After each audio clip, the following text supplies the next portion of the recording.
If you are a web designer struggling to get clients, this course is for you. I've been a freelance designer for over 21 years now, and at the beginning of my journey, getting clients felt like this confusing thing that only magicians or wizards know how to do. But after years of trial and error, I figured out a powerful system that most web designers don't even know about. A way to consistently get in front of the right people and turn conversations into paying clients. And it's better than just hoping that someone stumbles across your portfolio, which is what most people do. They buy these fancy and expensive courses, and then they learn how to design, they build a beautiful portfolio, and they get no clients. And that's not cool. And I will show you exactly how to use this system. It's like a cheat code, a shortcut, because it will literally save you years of pain and precious time wasted. And here is a crystal clear proof that my system works right now, okay? Not just for me, but also for my students.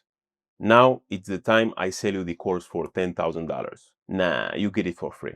This course is broken down in 3 simple phases. The first one is mindset, where we'll tackle fear and rejection so you can take action with confidence. The second one is getting ready, where we'll build your foundation before you start reaching out to prospects. And the third one is outreach and automation, where you will discover powerful tools, understand how to send effective cold emails, and then learn how to scale the whole process with automation. Inside those phases, here are the lessons you will go through. Feel free to pause the video here for a moment to take a closer look before we move on. Let's start with a mindset, because here's the truth. Most people fail at outreach not because their skills are bad, but because their mindset, their current mindset, blocks them. In this lesson, you will learn how to deal with the fear of reaching out, getting rejected, or not feeling ready yet. We'll talk about mindset shifts that help you take action with confidence and keep you moving forward, even when it feels uncomfortable. If you feel scared to reach out to people, that's completely normal, okay? Maybe you are thinking, what if they ignore me? Or what if they say no? Or even, am I good enough? These are natural fears. But let me be real with you. You will get ignored, okay? You will get rejected. That's part of the game. And guess what? It doesn't matter. You are not trying to get everyone to say yes, okay? You are just looking for the right people to say yes. You only need a handful of clients to change your career. The rest, let them pass. And remember, you are not asking for a favor, okay? You are offering value. You are a problem solver. When you reach out, you are saying, hey, I noticed something I can help with. And that's powerful. Here is a real life example by Ali Abdal. So these days I run a multi-million-dollar business, and this is why you should probably start sending more cold emails. Almost 3 years ago, my friend Angus here sent me a cold email when I had around 400,000 subscribers on YouTube. I was starting to need more help, and Angus, being the wise man that he is, had the initiative to send me a cold email. He said, hey, I love your content. I am a writer. Do you need any help writing? Immediately, I was like, yes, I do need some help writing, and I hired Angus for a few days per week in January of 2020. Business revenue at the time was around about £100,000 per year, but now, around 3 years later, Angus manages the whole business, which has around 30 times the revenue. We've had a bunch of fun experiences together just because he bothered to send me a cold email, but he could so easily have not taken that leap that day and decided that it wasn't worth emailing. You'll honestly be amazed by how many people out there need your help, and all you have to do is send them a nice message explaining what you can do, and they might potentially want to hire you. Here's another example. I came across this post on LinkedIn the other day.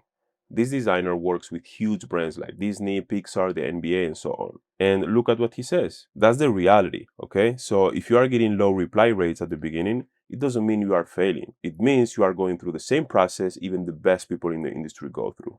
This is my portfolio. And how do you think I got the opportunity to work on an amazing project like this one for Beyonce, and this one for a top photographer from New York, and this one for Amazon? I also completed the design of this portfolio site a few days ago for Jimo Wong, former Nike design director and streetwear legend. He led the teams that worked on some of the most iconic Jordan collaborations of all time. I got all these opportunities thanks to cold outreach. Mastering the art of cold outreach has changed my life, and it can change yours too. I've landed projects and made more money from it than I ever thought was possible when I started. All you need is proper guidance, a proven system, determination, patience, and the right tools. In this course, I'm going to give you the system and the tools. Your job is to bring the determination and patience. If you do that, the results will come. It really works. I love sharing Juan's story because he's basically the perfect example of a driven beginner that accomplishes his goals. So basically, he joined the community on March, all right? And then he said he'd been developing for 4 months, and then he wanted to become a web designer. And his main goal was to get 1 client, all right, in 2025. So only 1 client, that would be a success for him. And the good thing about people posting wins in the community is that you can see the progression. He started with module 1 of my free web design course, and then module 2, module 3, module 4, and he basically completed the course. He started asking for feedback, and then as we can see here, he started completing the concept projects. He started working on his portfolio. He basically published the portfolio, and then he started working and working and working. And then he started reaching out to people, and as you can see, he started landing projects. And the funny thing is that he sent me a DM the other day saying that he's overwhelmed because now he got too many clients. Amazing. And he is not the only one. Here in the community, when you go to the wins tab right here, you can see how we got more people landing projects. All right. Amazing. This can be you very soon. I always recommend my students to create a vision board with their goals and aspirations. Then, every time you doubt yourself before reaching out to prospects, ask yourself if you really want to be successful. Having the ability to travel the world, take care of your family and loved ones, help other people and all that. Do you want that, or do you want to be stuck in the position you are in right now forever? Let me tell you, if you really want all this, you will have to face your fears and reach out to people. Otherwise, you will not advance as a designer and you will feel stuck in life. And you have to understand that I've been in the position you are right now, scared to talk to people because I'm an introvert, but I had to overcome my fears and get rejected multiple times. And that's totally fine. I don't care, because taking that step and facing those fears led to incredible opportunities. I've worked on amazing projects, and till this day, I'm still reaching out to people, having conversations, and closing deals. There is a simple but powerful concept that I always have in my mind, and it basically says that the more conversations you have going on, the more opportunities you will have. Sounds simple, but it's really powerful. Many of my students, right, they are scared of reaching out to people, right? And I always tell them, if you want opportunities, you have to, basically like reach out to people, have conversations, and the more conversations you have, the more opportunities you will have as well. You know what I'm saying? So what would you tell them, in terms of advice for them to basically break that fear barrier and start reaching out to people? Yeah, I mean, look, at the end of the day, I don't think you should be fearful for asking a question or trying to reach out to someone that you don't know. Number one, you don't know them. Number two, you don't know who they are, what they're dealing with, except for the facts that what you think you know about them by reading their bio or figuring out something that you found out through LinkedIn or social media. But if you're genuine and authentic and want to build a relationship with that person, I would say, what's holding you back? Like, say hello, introduce yourself. Love 15 minutes of your time to speak to you. I would say if you're trying to sell them something, you're gonna get an automatic no. But if you're genuine and really realistically wanting to learn from someone about their background and what they did and what they do, I think that's more genuine, and you're gonna get a more, I would say 60-40, 70-30 chance that they're gonna reply back to you and actually accept you, and then you'll be able to go that way and move towards that way and build that relationship with them. Yeah, thank you. So it's basically like the same thing that I did. I just sent you like a cold email, and then you reply, and now I'm here in Poland, like sharing nice moments. So what was like that experience, like when I reached out and everything? What was like your first impression, like you know? I think you were genuine, right? You didn't say or sell me anything. You were like, "Hey, love your background. Was listening to your podcast.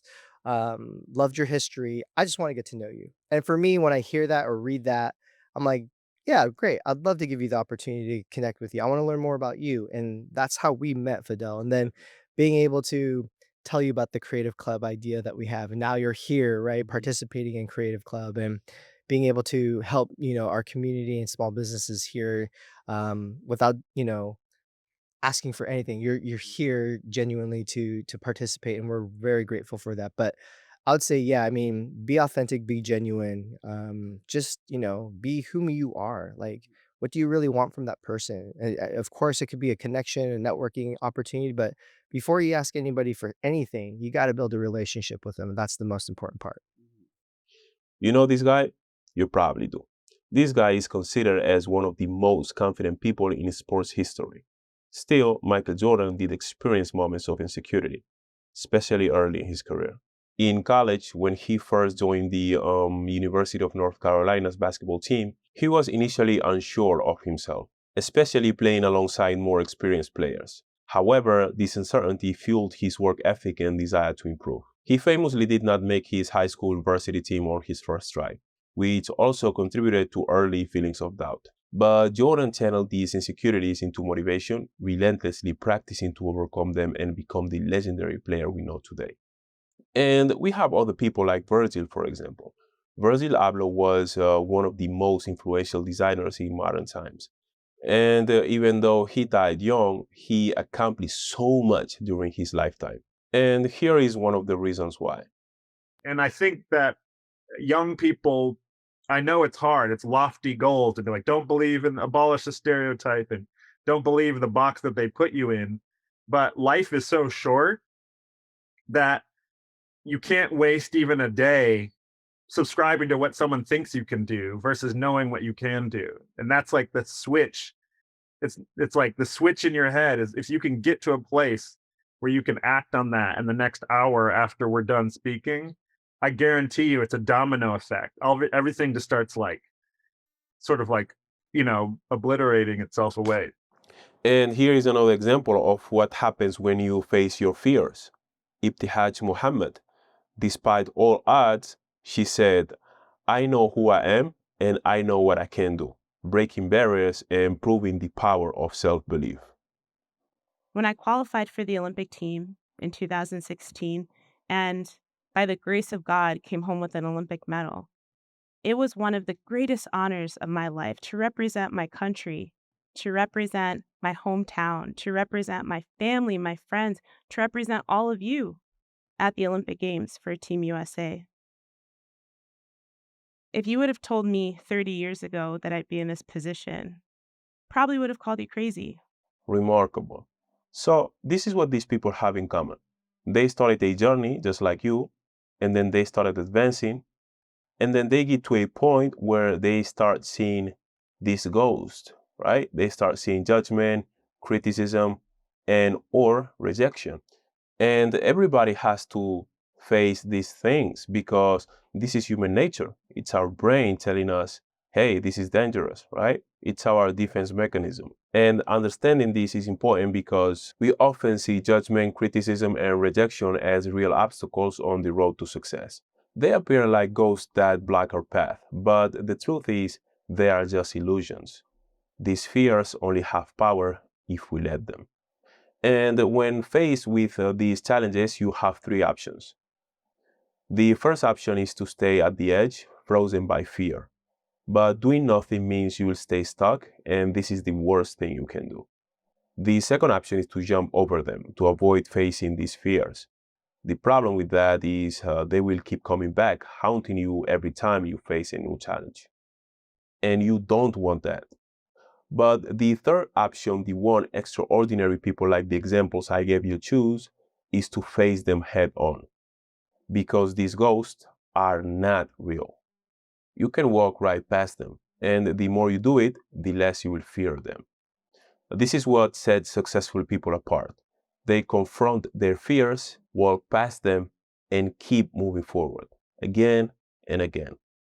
I designed this diagram for the first module of my flagship web design course. And it basically represents your fears, right? And how your fears can stop you from reaching your full potential. And this circle represents you, and this square with dashed lines represent your fears. And then this bigger circle represents your potential. And what often happens is that you are limited by your fears, but then your fears are just an illusion, and you can break this barrier and then reach your full potential. So the separation between your fears and your potential is the resistance that is basically stopping you from reaching your goals. For example, if you are scared of facing the camera and speaking, that's because you fear probably judgment from other people.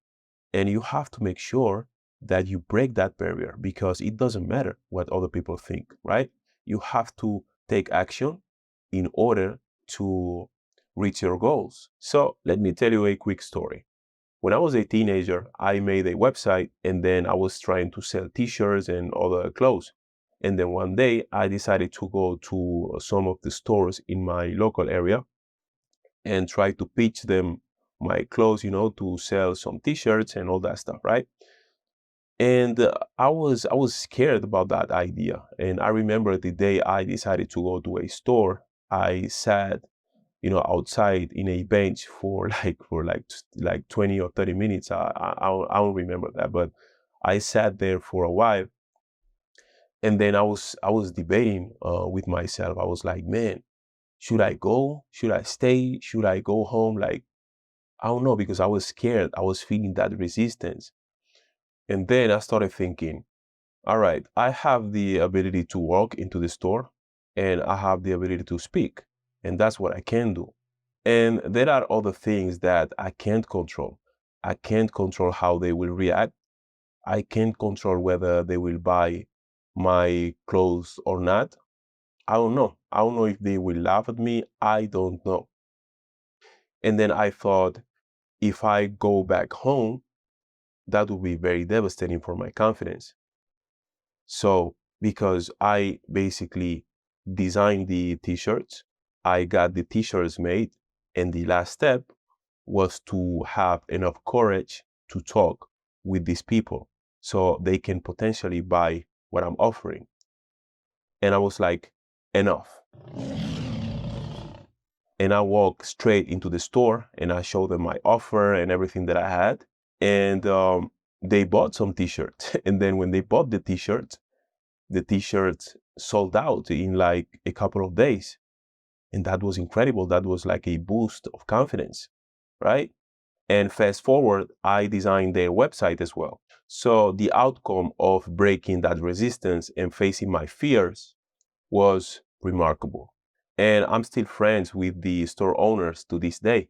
You know, imagine if I never walked into the store.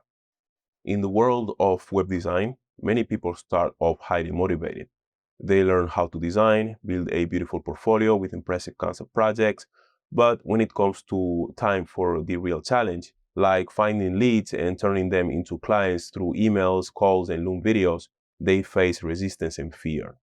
My advice is to focus on breaking through these barriers. Fear is just an illusion. And it seems like Michael Jordan agrees. Limits, like fears, are often just an illusion. Thank you very much. Time to level up. Now let's move to phase 2, getting ready. In this lesson, we'll go through the basics: niche selection, positioning, portfolio, email, and systems, so you are fully prepared to start reaching out to potential clients with confidence. All right, so the first step before taking the first step is to prepare. Okay, a lot of beginners don't prepare, and they just want to, go straight to reaching out to people, pitching their services and whatever. But that's not the most effective way of, to do this. Okay, the first thing you have to do is basically to prepare, to make sure that everything is ready, and then you pitch your services. All right, and I'm not talking about, the conversations that you can have before selecting the niche or whatever, to do some, market research, and also to know more about the different niches and industries. That's fine, doing research, but to pitch your services, you have to be very prepared. And I will basically explain exactly what I mean. There is this beautiful quote by Roman Stoic philosopher Seneca that says that luck is what happens when preparation meets opportunity. Think about it. Let's say you have zero budget. You don't need paid tools, okay? You can still get clients. All you need is your laptop, an internet connection, and some consistency. But first, make sure your foundation is solid. And what I mean is, you have to make sure that your portfolio is ready. And you only need 3 to 4 concept projects to start. That's enough. But make sure they are polished and aligned with the kind of work you want to attract. If you want to work with SaaS companies, show that. If you want to work with e-commerce brands, show that. If you love minimalist, like minimalist design, show that. You have to basically make sure that the projects in your portfolio align with the work you want to do. You should also have a clear positioning, and don't worry, because we'll dive deep into this. So basically, it's what kind of a designer are you? What kind of problems do you solve, and who do you solve them for? All right, so step number 1 is selecting a niche. I always say that selecting a niche is super important, especially in the beginning, because when you select a niche, you will have a clear picture of who to target. And that's going to make the outreach phase way easier. There is a video on my channel where I talk about the best niches for web design. The link is in the description. Check it out after you watch this video. After selecting the niche, the next step is to craft a strong positioning statement. And what is a positioning statement? It's basically to define exactly who you are targeting within that niche, okay? So let me show you. This is a weak positioning statement, and this is what most beginners say. I design beautiful websites for SaaS companies. This is way too broad, okay? Even though you have a niche right here, SaaS companies, the messaging is not very clear. It's not very clear what you do and what you offer, okay? You like beautiful websites, that's way too broad. And this is a strong positioning statement. I create conversion optimized landing pages for SaaS companies doing more than 30K monthly recurring revenue to maximize signups and revenue. And why this is strong is because you are targeting a niche, so it's SaaS companies, but not all SaaS companies, only the ones that are doing more than 30K per month in revenue. And you are helping them to maximize signups and revenue, which is exactly what they want. Now you might be asking, so where do I add my positioning statement? Okay, so this is an example, like a portfolio that I built. Is just like an example to teach you where to add your positioning statement. Basically, right here, as you can see in the home page, and also you can add it in your about page, and also you can communicate that in your emails when you send emails to your prospects and all that. But basically, here in your portfolio should be like in the home page, all right, in the hero section, ideally. When you start, select one niche and only one niche, okay? And then in the future, as you advance, you can select other niches that are related to your main niche. So for example, if you basically select the luxury real estate firms, as you can see here, all right, in the future, you can also target architecture studios, and you can also target interior design studios, and also, construction companies, because all these niches are related to this one niche, okay? However, start with one niche, okay? Just one niche, because a lot of people try to select multiple niches because they say, oh, I'm going to lose a lot of opportunities and so on. Don't do that, okay? And I will explain you why. All right, so let's look at this diagram or graphic or whatever you want to call it. So this is your current state, okay? Basically, you are this rack because you don't have a niche, or maybe you have like a niche that is way too broad or whatever. You don't have a positioning statement. So let's let this video and also the other video that I will link in the description, where I explain which are the best niches right now for web designers. Let's let that be the refinement process. And then after watching this video and the other video, you will hopefully have a clear path and a niche, okay? All right, so all these racks represent the web designers, basically.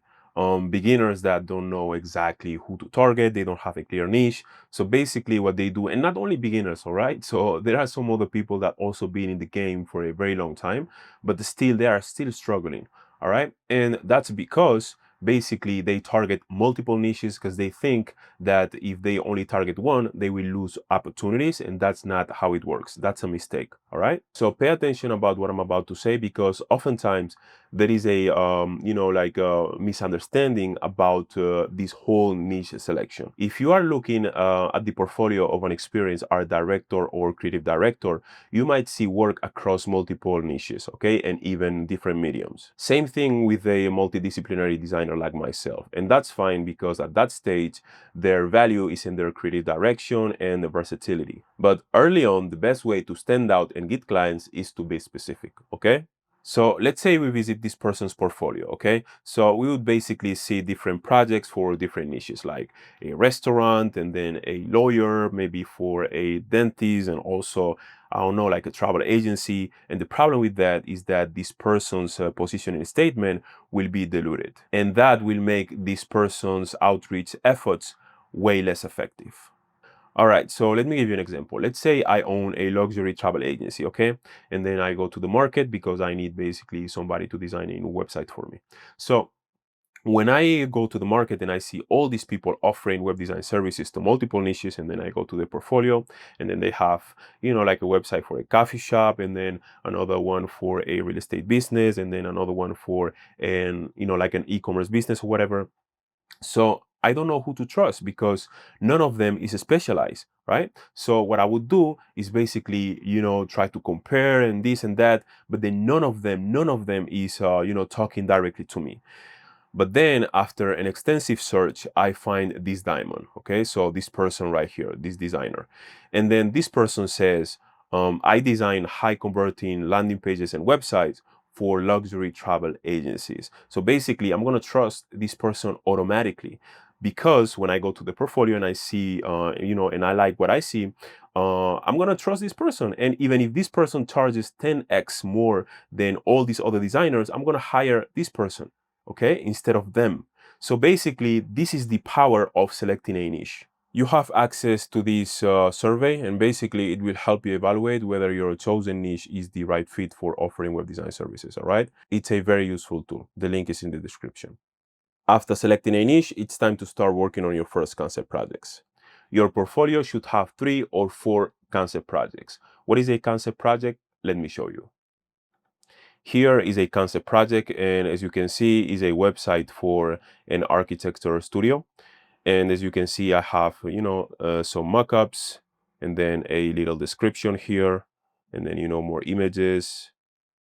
Here I have also the mobile version, and here as well, and some screenshots, and some more screenshots. Okay, this is a concept project. A web design concept project is basically a self-initiated design for a real or fictional brand created to showcase your skills and attract your ideal clients. It's especially useful when you don't have client work yet, as it demonstrates your creativity, UX UI abilities, and helps position you within a specific niche. Now, step number 4, power groups. These are basically the groups of prospects you will be targeting. All right, so the first power group is recruiters. And why recruiters? So basically, there are always many recruiters looking for designers. And the good thing is that they often offer, short-term projects, but also long-term projects. And if you prove yourself and they like what you do, they will keep coming back. So always target recruiters, and I will show you exactly how to do it. All right, so the second one is creative agencies, and successful creative agencies get overwhelmed with extra work very fast, and they are always looking for talented freelancers. So if you reach out to them and then prove yourself as a reliable and talented freelance web designer, they will also keep calling you. And the third power group is basically businesses, okay? So reaching out to businesses directly. And here is where niche selection is super important, all right? All right, now let's move to phase 3, outreach and automation. This is going to be a very practical phase, and I will show you basically step by step how to do it correctly. Before I jump into the tools and I show you how everything works, please pay attention, okay? In this lesson, you will learn why starting with manual outreach is one of the smartest ways to build real connections, improve your messaging, and land your first few clients before thinking about automation. Here is a classic mistake a lot of people make. They try to automate everything from day one. And that's because, with all these AI tools, it's very tempting to let software do all the work, but that's not how you build something effective or even sustainable. All right, so here is an example. Think of Iron Man. The first suit Tony Stark built was clunky, sketchy, and made in a cave, right? But it worked. And more importantly, he built it himself piece by piece. And your outreach system should follow the same path, right? Start scrappy, build each part manually, your targeting, your messaging, your follow-ups, and your tracking, everything. Then and only then, when you have a proven system, you start automating or delegating. For example, this is the final Iron Man suit, and if you've seen the movies, you probably know that it took Tony Stark many years of research, development, and hard work to get to this level. And there is a process, right? To go from here to here, there is a gap, right? And it looks like this, okay? So he started with this suit, all right? And then he started doing, ideation and then, research and all this stuff. And he started building more suits, you know what I mean? Until he got to the final one, which was the best suit at that time, right? This one, okay? So it's a process. The problem is most people want to start here, right? They want to start with a perfect machine, with everything ready. But the thing is, like, the world doesn't work like that, right? You have to basically start somewhere, right? Especially when building a system, you have to go through all the phases and understand the entire process. And that's how you build an excellent machine. Before we continue, I would love to invite you to join the Web Designers Collective. It's a community of web designers from all over the world. And as you can see here, we are already 2,000 members. And here inside of the community, we'll be able to interact with other designers to ask for feedback. You can also, look into the classroom section. We have a lot of free resources, very valuable. And I'm very active inside of the community. So you can also send me a DM whenever you have a question. And it's totally free to join. So go to webdesignerscollective.com and join today. You will also find a link in the description. All right, let's continue with the video. And here's the thing. Tony Stark may be a genius, right? But the final Iron Man suit wasn't built in a day. It was the result of dozens of failed prototypes, constant iteration, and lessons learned through pain, testing, and experience. From crashing mid-flight to building suits that broke under pressure, every failure taught him something new, right? So genius isn't about getting it right the first time. It's about relentlessly improving. And that's exactly how you should approach building your web design outreach system, or any system really. If you don't understand how your system works, you will lose control. And when it breaks, you won't know how to fix it. So don't try to build the perfect suit from day one, okay? Build version 1, ship it, improve it, and that's how you create something that works. Here is a very relevant and powerful quote by Michelangelo. If people knew how hard I worked to gain my mastery, it would not seem so wonderful at all. We often think that people like Einstein, like Tesla, Da Vinci, and all these people were geniuses and everything, came naturally and they didn't have to work so hard. And that's so far from the truth. They had to work really hard to really accomplish everything that they accomplished. And you don't have to be them, okay? I'm not saying that you will be Tesla or you will be like Einstein or whatever. And I don't think you would want to be them anyways, It's not so glamorous. And what I want to say basically is that you have to work very hard and smart with the tools and resources you have right now available in order to build the life that you want. In this lesson, you will discover the best tools, both free and paid, that can help you find leads, send emails and DMs, and manage your outreach more efficiently. These tools will save you a ton of time and make it easier to land clients. Now, I will show you all the tools you need in order to start your outreach efforts. And you have free tools and you have also paid tools. You can start with the free tools, start your outreach and test and everything. And then after that, you can upgrade or scale to the paid tools. And if you have the budget right now and you want to start with the paid tools, that's also a good option. So I will show you both. And the first tool is Google Suite. And basically, I'm talking about Gmail, Google Calendar, Google Meet, Google Docs, and Google Sheets. The other tool is ChatGPT, the free version, which will help you with the grammar, with ideas, with research and all that. The next tool we have here is Loom, the free version. I think that the free version, if I'm not mistaken, because I have the premium one, but the free one allows you to basically record short videos. And don't worry, because I will show you exactly when and how to use Loom. The next tool is LinkedIn, the free version of LinkedIn. So basically, you can use LinkedIn to search for prospects and also to communicate with them within the platform. And if you want to basically get the email addresses, you can use the free Apollo Chrome extension, okay? Which is free. You can use it basically to extract the email address of the prospects, okay? Because LinkedIn doesn't give you the email addresses directly. So you should leverage the Apollo Chrome extension. I will show you how to use the Chrome extension shortly. And the next one is Instagram. So Instagram basically to do research and also to communicate with people within the platform. All right, so these are the free tools, and now let's move to the paid ones. Before we dive into the paid tools, I want to say something. I'm not affiliated with any of these tools, and I'm not getting paid to recommend them at the time of this recording. All the links that I share are standard, not affiliate links. I'm simply sharing tools I've personally used and found helpful based on my own experience.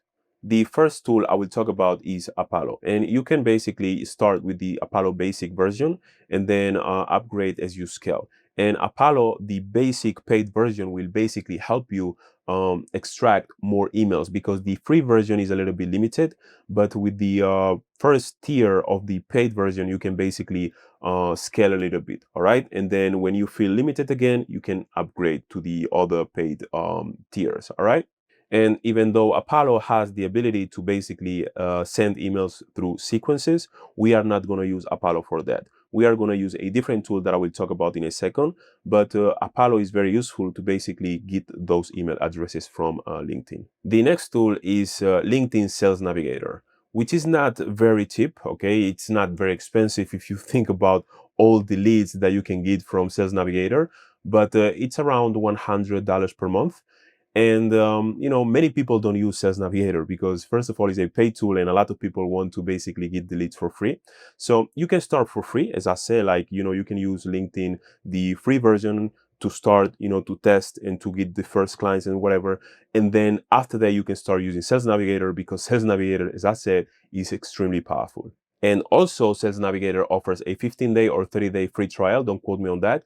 But during that period of time, you can basically get as many leads as you can. And after that, you can continue with the paid plan, or you can just cancel. The next tool is the paid version of Loom. And basically with this version, you can upload videos, you can record longer videos and do other stuff. But oftentimes the free version is enough. The moment you need longer videos, or maybe you need more videos, you can upgrade, but you can start with the free plan.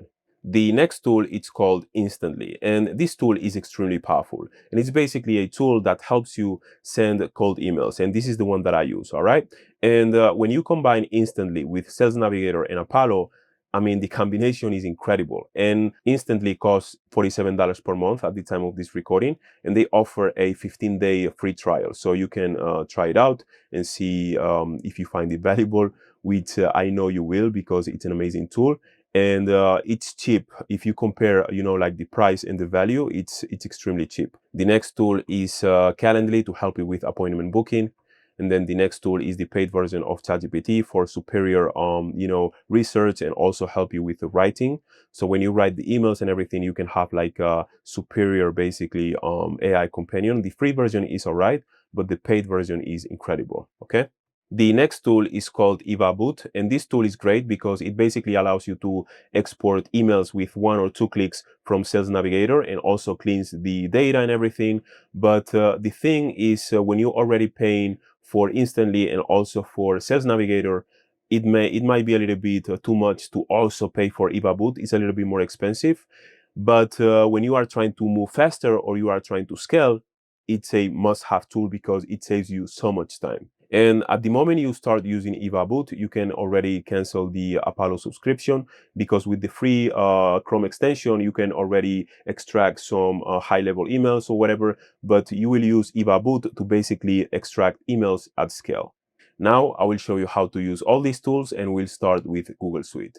This is tool number 1, and within the Google Suite, we'll focus on Gmail, which is the tool you will use to send those emails manually. In this lesson, you will learn how to properly set up your Gmail account for cold outreach, so your emails are more likely to land in the inbox and not get flagged as spam. All right, so now it's time to get a little bit technical. And even if you don't consider yourself a technical person, don't worry, because I will explain everything step by step. All you have to do is to follow these steps. Here is everything we'll go through. Number 1, account setup, Google Workspace admin. Number 2, domain authentication, DNS settings. And don't worry if you don't know what DNS means, okay? You will know very soon. And number 3, warm up and reputation management. Let's start with the Google Workspace account setup. But what is Google Workspace? Google Workspace is a simple yet powerful all-in-one tool from Google that lets you use Gmail, Calendar, Google Docs, and other apps with your own business email. For example, your name at yourcompany.com. It helps you stay organized, work with others, and look more professional when communicating with prospects and clients. Here is the Google Workspace homepage, and as you can see right here, there are many apps, right? However, we are just gonna focus on Gmail right now. Now, right here, click on pricing, and you will see this page. All right, so here is how much Google Workspace costs. The starter plan, which is the one you need, costs €6.80, which is around $80 at the moment of this recording. And that's the price if you commit for 1 year. You will still pay monthly, but if you don't commit for a year, it costs a little bit more, all right? I will commit for a year.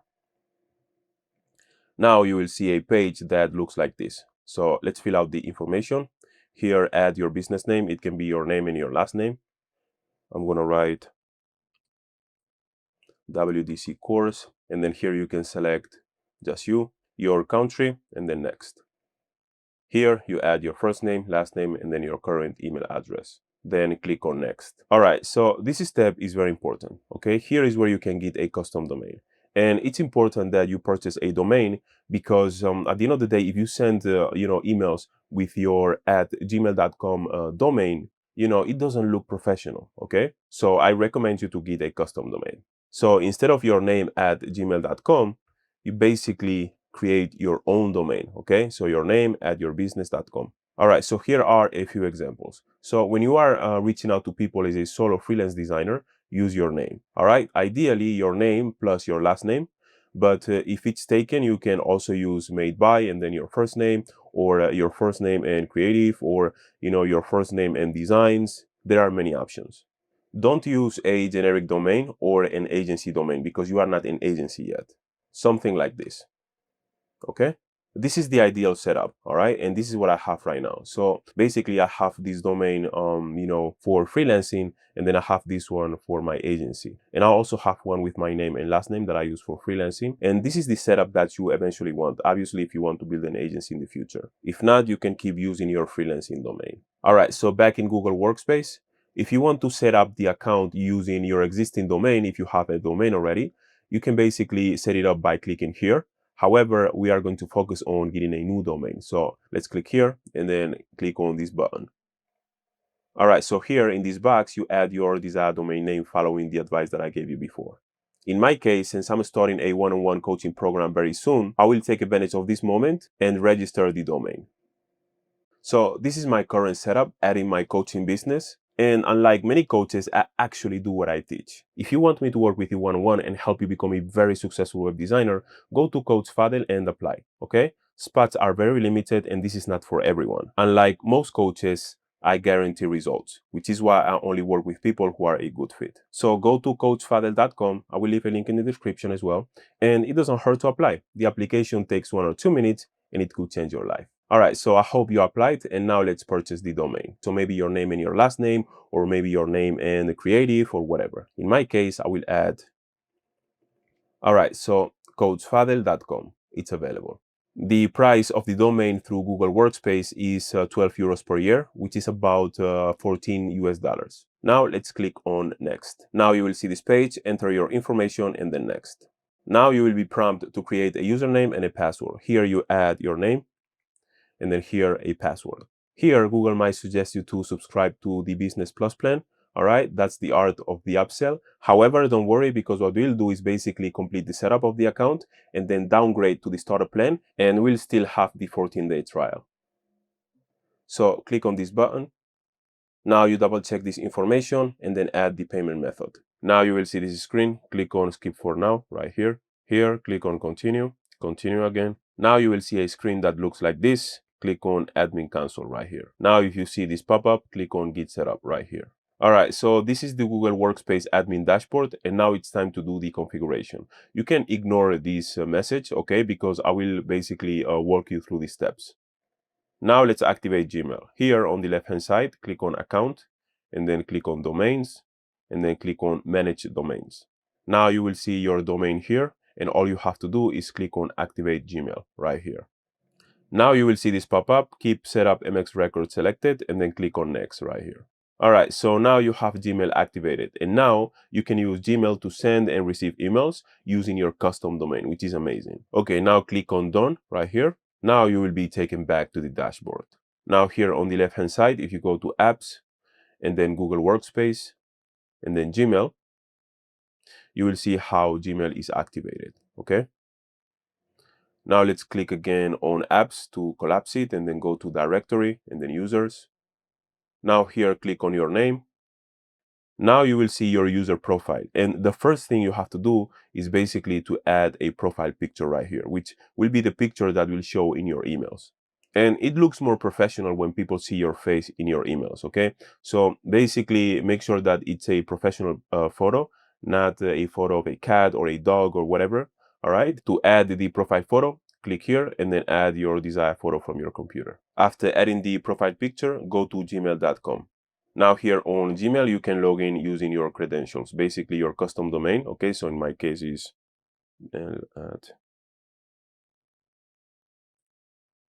all right. Now you will see a screen that looks like this, and all you have to do is click on I understand.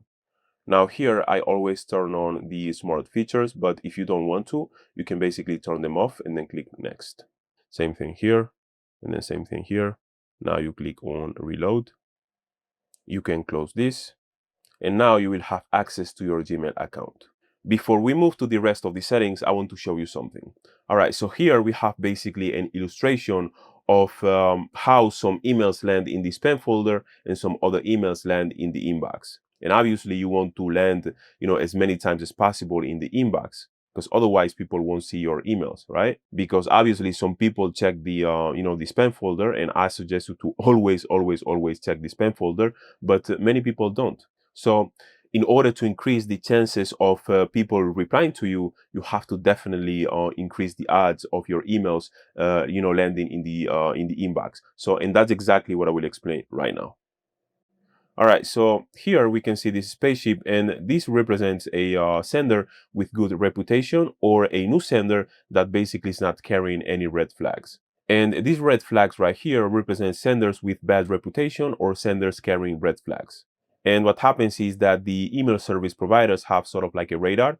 And then when the senders send their emails, some land in the spam folder and then some land in the inbox. If you're a sender that doesn't know about email deliverability, a sender that doesn't have the right settings, at one point, most of your emails will start landing in the spam folder. And that's not what you want. Because if most of your emails start landing here instead of here, you will have a problem, because your outreach efforts will be highly ineffective. That's why having an experienced person like me explain you exactly how to do it will put you way ahead of these people. And you have to understand that it doesn't matter how nice their portfolio is, if these people's emails are always landing in the spam folder, or most of the times, it's going to be very difficult for them to succeed at freelancing. However, if you have the right settings and everything, and you are following the best practices, you will fly right past them, okay? And then most of your emails will land in the inbox, and therefore your chances of completing successful campaigns will be way higher. I've prepared this document that contains the cold email red flags and also the green flags, all right? So make sure to avoid this and make sure to do this. Don't worry if you are not familiar with some of the terms, because we will explore them right now. You will find a link to this document in the description. All right, now let's set up the domain authentication. Before I explain how all this works, I want to say that don't be overwhelmed by these settings, all right? Because you will set them once and forget about them for a long time. It's not like you have to do this crazy ongoing maintenance, okay? So what is domain authentication? Domain authentication is a way to prove that you are the real owner of your email domain, and that your emails are not fake or sent by spammers or scammers. It's like putting a digital signature or ID card on your email so that Gmail, Outlook, and other email services trust your messages and don't put them in the spam folder. Now let's explore these terms. And pay attention, because these are extremely important. Let's focus on the first one, SPF. So what is SPF? Think of SPF like a guest list, all right? It tells email providers which tools or platforms like Google Workspace, Instantly, or SendGrid are allowed to send emails using your domain name. If the sending tool is on the list, your email is trusted. If not, it might go to spam or get blocked. It's basically you creating your own VIP list and then saying, all right, so this tool, and this platform, this tool, this platform can send emails using my own domain name. All right. Okay. Here is a very, very, very, common misconception. People think that tools like Instantly use shared IPs or infrastructures. So if other users on the platform send spam or get blacklisted, it hurts everyone using that tool. However, the reality is that most reputable cold email tools like Instantly actually use your own connected email accounts like Gmail, Outlook, and so on, send through the email provider's infrastructure, and your reputation is mainly based on your own domain and your sending behavior, not shared with other users.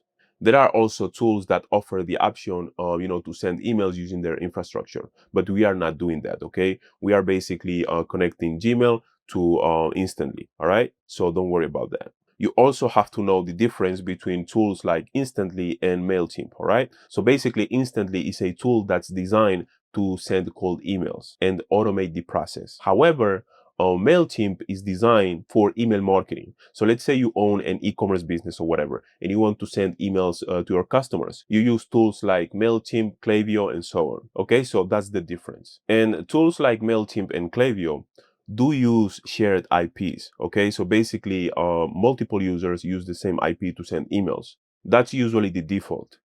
All right, so we are here on one of Klaviyo's documentation pages, and as you can see, you can apply to get a dedicated IP. However, the default is basically a shared IP, like, as they say here, okay? Most small businesses or those just starting out with Klaviyo will be on shared IPs, so it's the default. There are some people that think that sending cold emails using email marketing tools like MailChimp or Klaviyo, it's a good idea. However, it's not, all right?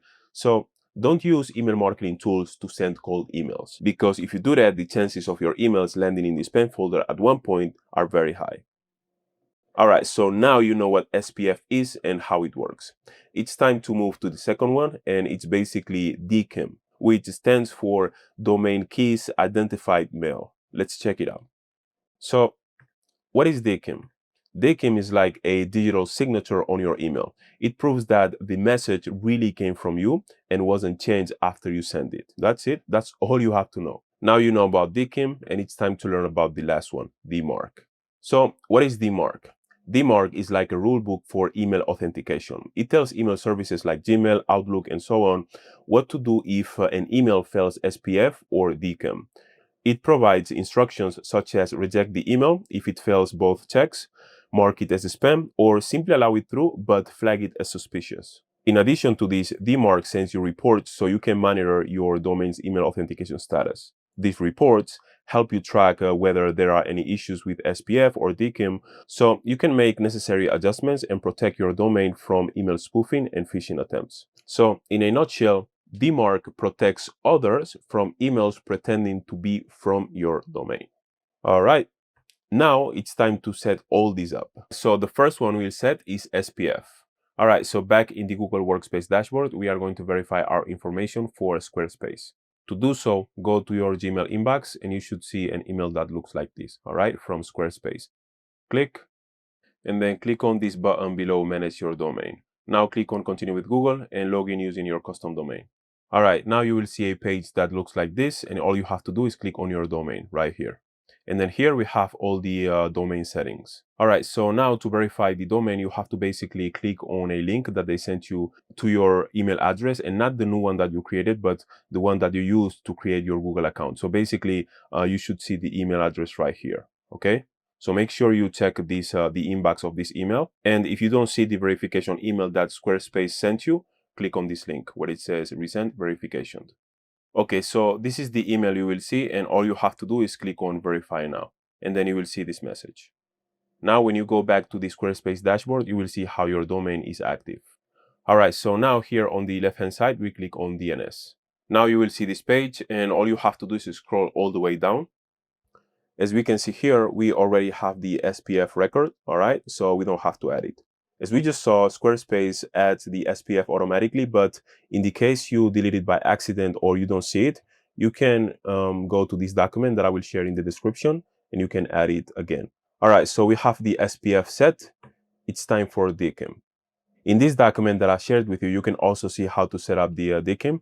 All right, so what we'll do is go back to the Google Workspace dashboard.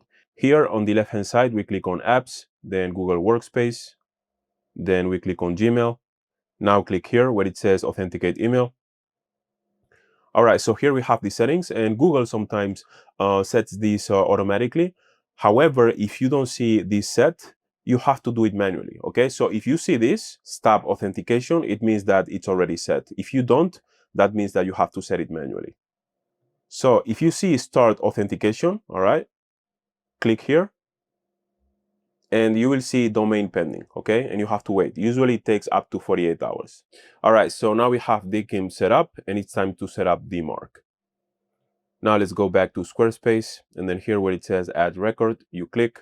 You might be prompted to log in again with your Google account. If so, do it. Now let's go back to the document, and then we scroll down, copy this where it says DMARC, go back to Squarespace, and then paste it here where it says Host. Make sure the type is set to text, okay? And then it's time to add the text value right here. When we set up DMARC, we have to give it an email address to send reports to. If we use our own inbox, it will get flooded with unreadable XML files. Instead, we can use a free DMARC report service. They give us a special email address to put in the DMARC record, collect the reports for us, and show us everything in a clear dashboard. It's free, it keeps our inbox clean, and it's much easier to understand. And you have to understand that you don't have to read these reports every day, right? You set it, forget it, and one day if you need to check the records, you can do so. So this is the free service that we'll use, and all you have to do is add your email here. In my case, and then your domain here. And then click on this button that says Get Started for free. Now let's select and copy this code. And then we go back to Squarespace, and here in the text field, we paste it. And then click on Save. Now, as you can see here, we have this new DNS record, and all we have to do is go back to Postmark and then click on Verify right here. And that's it. Okay, so we have the mark set as well. Now we have to test to make sure that everything is correctly set. Here in this document that I shared with you, if you scroll all the way down, you will see this link right below Test Everything. So click here. And now what you have to do is basically copy this email address, then go back to your Gmail account, okay? And then you click on Compose, and then you paste here the email that you copy. Subject could be test, and then here you can write test, and that's it, and then send it. Now you go back to this page, okay? And then click on this button right here. All right, so here we have the score, but this is not important right now, okay? What is important is basically here, where it says you are properly authenticated. And as you can see, everything is correctly set. We have this small deduction right here because we sent like a very short email with a very short subject line. But when you send your cold emails, the score will be a little bit higher. Same thing here, okay? But this is the focus, all right? All right, so now this setup is done. Now let's focus on warm-up and reputation management, because you don't want to be flagged as a spammer at the beginning, and you definitely don't want to be flagged as a spammer in the long run. So what is email warm-up? Email warm-up is the process of gradually increasing the number of emails you send from a new or inactive account while maintaining good sending practices so that email providers learn to trust you, okay? Warm-up builds a positive sending reputation by starting with small volumes, getting consistent engagement, and avoiding spam triggers. And what is reputation management? Reputation management is the ongoing effort to protect that trust that you built by keeping bounce rates low, sending relevant messages, and following authentication best practices like SPF, DKIM, and DMARC. Together, they help your emails consistently land in the inbox. If you are wondering what a bounce rate is basically when you send emails and some of those emails bounce because maybe the email is deactivated or it doesn't exist or whatever. And if the bounce rate is high, you will be considered as a spammer because that means that you don't verify emails before sending. Now I will show you the best tools you can use to decrease bounce rates.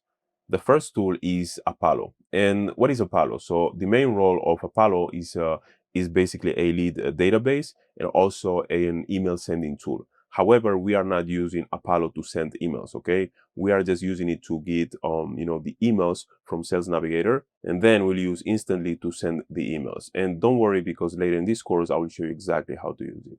In terms of verification, Apollo has a built-in email verification step, but it's very basic, all right? It flags some risky emails, but isn't as thorough as a dedicated verifier.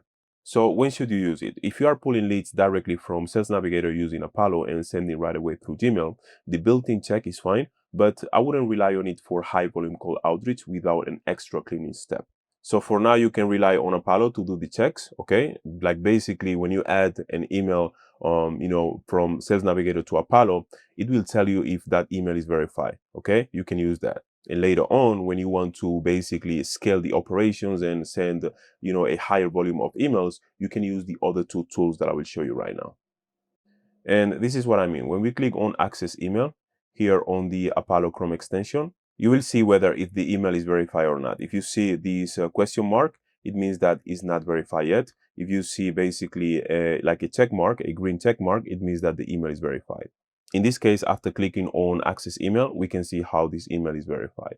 The next tool is EvaBoot, and EvaBoot scrapes clean data from LinkedIn Sales Navigator searches. So basically, it focuses on delivering clean, deduplicated data from LinkedIn exports. However, it doesn't do deep email mailbox verification. So when should you use it?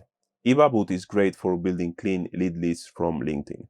If the emails come directly from LinkedIn's verified data and you are sending low volume, extra verification isn't always necessary. For higher volumes, older lists, or mixed sources, run them through a verifier like dbounce to reduce bounces and protect deliverability. I will also show you how to use EvaBoot later in this course. The next tool is dbounce, and dbounce is one of the best email verification tools, and it basically specializes in detecting invalid, disposable, role-based, or risky emails before you send.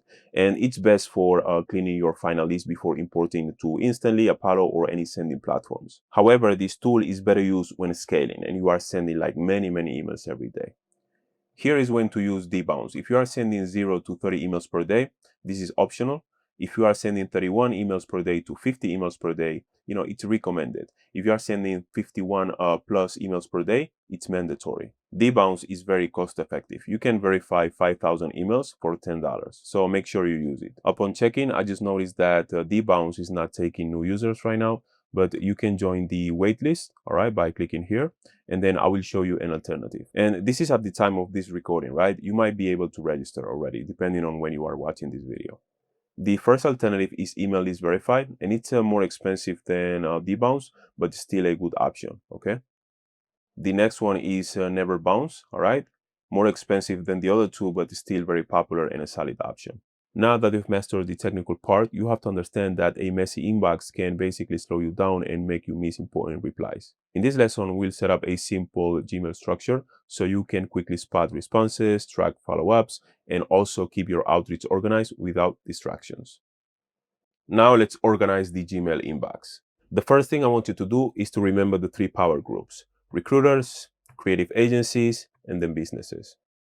All right, so we are here in a fresh Gmail account, and I will show you how to organize it. All right, so we'll create basically one label for recruiters, another one for creative agencies, and then a third one for businesses. Okay, and that will help us organize our inbox. The first thing we'll do is go here where it says label, and then we click this plus sign to create a new label. And now we'll see this window pop up, and then we name this label recruiters, okay? And then we click on create. And now we have the label created here. Now let's add a color to our label. So here we click on these 3 dots, and then where it says label color, we add a color, any color you want. And now we create a label for the rest of the power groups. So basically here we do the same thing. It's the same process, okay? Now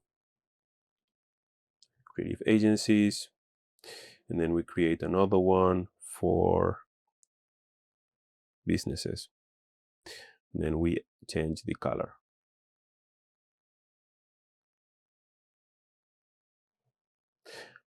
All right, so now we have the 3 labels.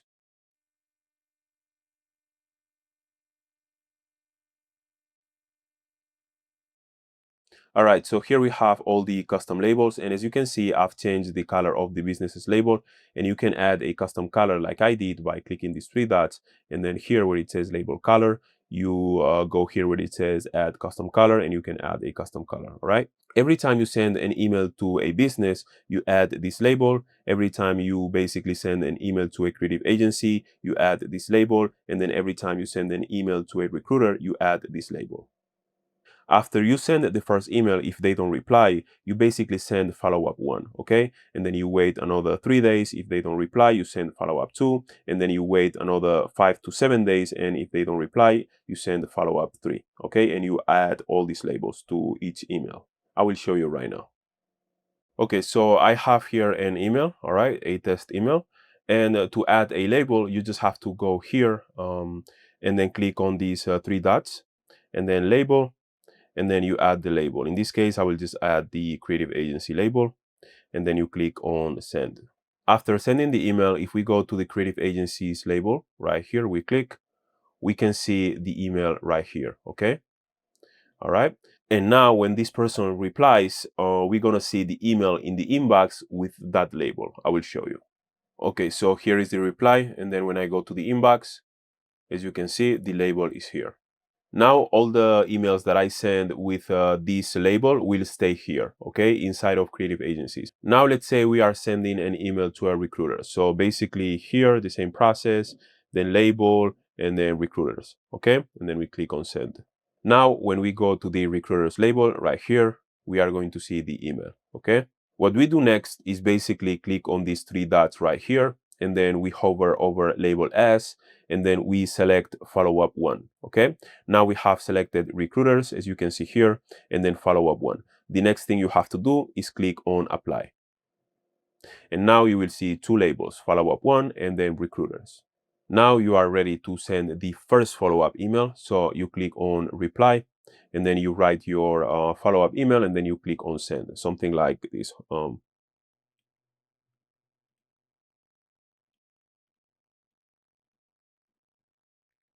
And this is just an example, okay? You click on send.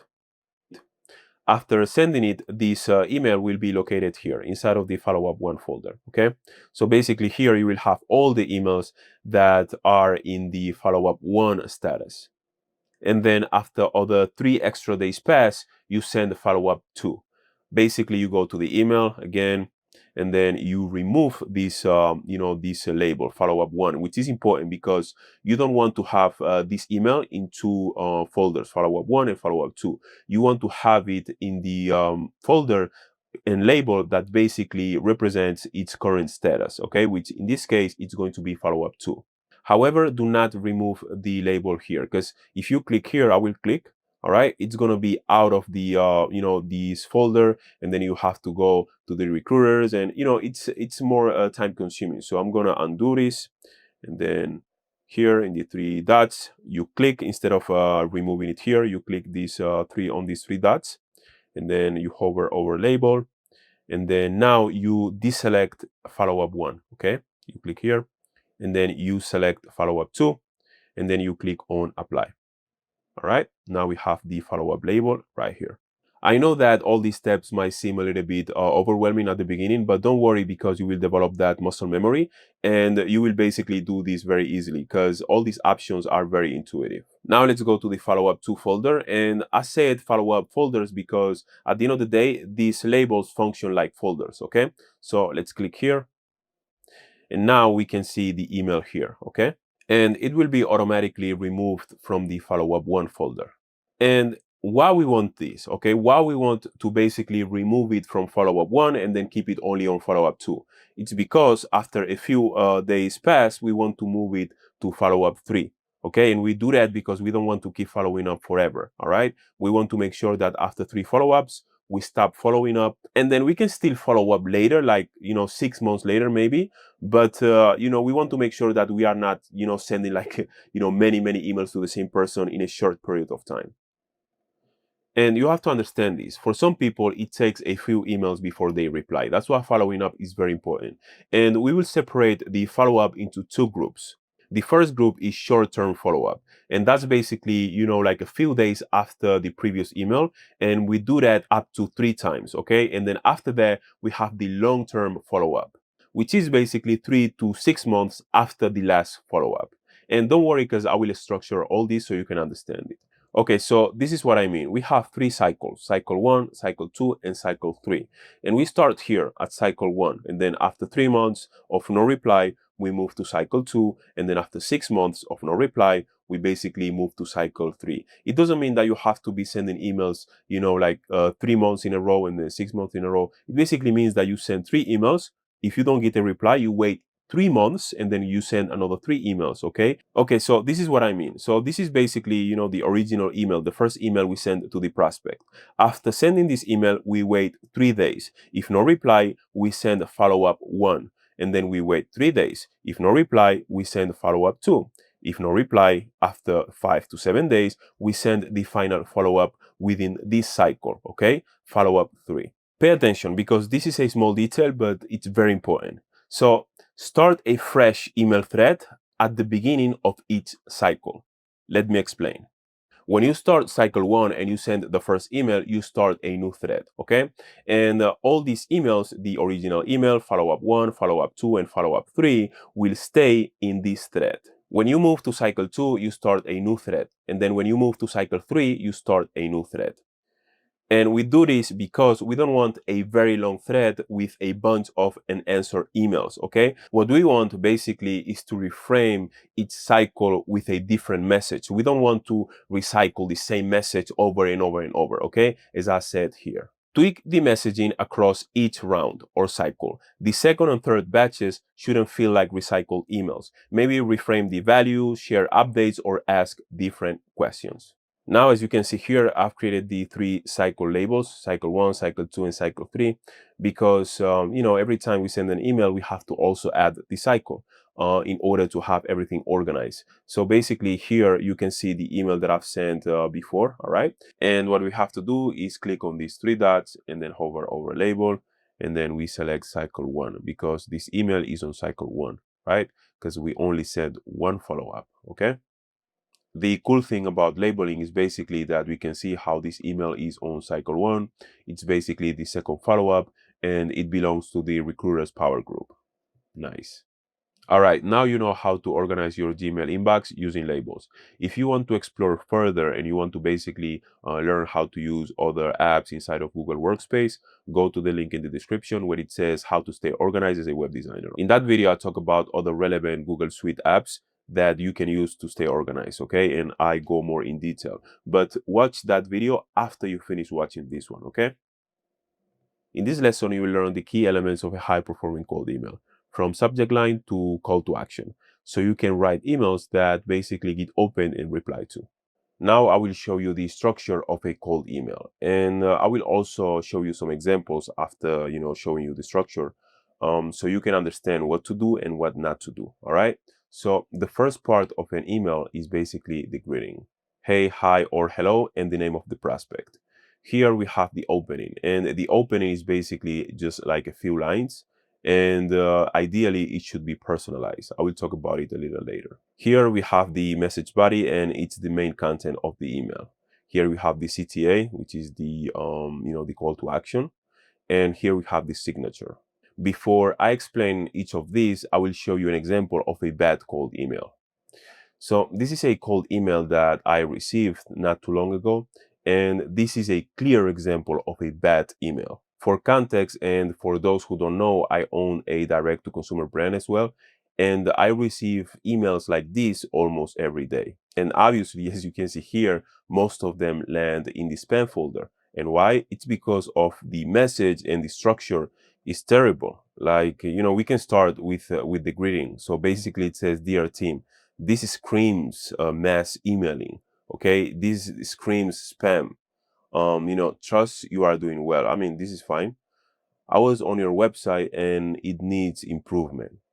Like what? What improvement? Okay. Would you be interested in a possible redesigning of the site or additional features that might benefit the overall usability and user experience, which usually leads to better sales? This is way too broad and, not specific at all. You know what I mean? Like, this is way too generic. Web design and development. Okay, so it says web design and development projects at a much lower cost than what you have in-house. Like, how do you know? No compromise on quality. When people say stuff like this, like, "I'm offering my services at a much lower cost than what you have in-house," and whatever, they are basically saying that they don't value their services. That's why they're offering like a lower cost. That's not the best approach, because if you say stuff like this, you are basically undervaluing your services. And here it says, "Do let me know if you are willing to discuss a possible redesign and redevelopment of your website, and I can send you more details on the packages, action, or schedule a call." This is way too long, and also with the slashes and everything, like, too confusing. I would basically write something very brief, straight to the point. And then here it says, "We are also providing web promotion services like SEO, SMO, Google top page ranking services." And this is good, to upsell the client, but don't do it in the first email. Here we have the signature, and then here we have this little note that says, I will be happy to send a proposal and pricing and details. A proposal is something that you can send after you talk with the client, but ideally you close the client during the call, okay? Like sending a proposal and just hoping that they accept it or whatever causes anxiety. I want to say something about this email and about the person that sent me this email. So basically what I would say is that well done for being proactive. And the only thing that this person has to do is to learn, because we all started sending bad emails, okay? And, I would encourage this person to, as I said, like keep sending emails, refining, and then keep sending, testing, and see what works, see what doesn't work, and keep going, okay? Don't be ashamed of sending bad emails, because we all started somewhere. Now I will show you an example of a good email. So here it is, and here we can see the first thing is the greeting, and basically it can be hey, hi, or hello, and then the first name, okay? And then we have the opening, and the opening, as I said, ideally should be personalized. This is what I do, and this is powerful. Let's say I'm targeting SaaS companies, okay? Fast growing SaaS companies. I go on YouTube or, like on Spotify or whatever, and I listen to a podcast or an interview about the founder or founders if there are more than one. And then I start writing something like, I saw your interview with, like Jessica in this case, which is the name of the host, on a name of the podcast. And then I basically compliment them using a fact from the interview. In this case, and the way you scaled without sacrificing equity was super impressive. And this is from the interview. So basically, it sounds genuine. It's not like saying, hey, I really like what you are doing. Your company is amazing, right? It's not generic. It's something very specific. And this is something impressive because most SaaS companies, when they grow very fast, they bring in a lot of investors and then the company ends up diluted, right? So it's something impressive when they can grow without diluting the company. What I do next is basically mention something that is deeper in the interview. In this case, the move from Portugal to Silicon Valley with limited resources really stuck with me. And this is key because you want to make sure that they know that you've watched or listened to the entire thing, okay? And you are not just sending mass emails. That being said, there is a time and a place for mass emailing. For example, when we send emails to recruiters, most of the times we'll use mass emails. When we reach out to creative agencies, we will do the same thing. And then when we reach out to businesses in our niche, it's going to be different. We are going to use personalized emails. And this is the core system, okay? Like the system that I will teach you how to build. However, sometimes you can also send personalized emails to recruiters and also to creative agencies. Sending mass emails to businesses directly is rarely a good idea unless you are doing a crazy amount of volume. And if you send mass emails to businesses, the open rate is going to be usually very low. And that's why personalization is key. Now let's move to the message body. I'm reaching out because I think there might be a fit. I help SaaS teams doing more than 30K per month in monthly recurring revenue, so MRR, improve clarity, fix UX issues, and boost conversion. This is what you offer, and it should be brief, 1 or 2 lines maximum. And it follows with, so the site better reflects the value of what they are building. And now this part, the outcome. That often helps increase revenue and strengthens the story during funding rounds. Almost all startups want to grow very fast, especially SaaS startups, right? Even if they start without an investor like this one. But at one point, if they want to grow further, they will need investors. And you are helping them increase revenue and strengthen the story during funding rounds, which is exactly what they want. And then here is some of my work. Here you add a link to your portfolio. And here is the CTA. Open to a quick chat to share ideas and see if there is a fit. Simple and to the point. And then here we have the signature. Very simple as well. You don't have to overcomplicate this. The second tool in our system is ChatGPT, and I use ChatGPT basically as an extension of my brain to help me write emails. In this lesson, you will learn how to use ChatGPT to brainstorm, write, and improve cold emails faster and more effectively. You will also learn how to give better prompts to get better results. What I usually do is write the email myself using the Notepad app. You can use the text edit app if you have a Mac, or you can use Google Docs or whatever. And after I write the email, I copy it, and then I open ChatGPT and I write something like this. Writing.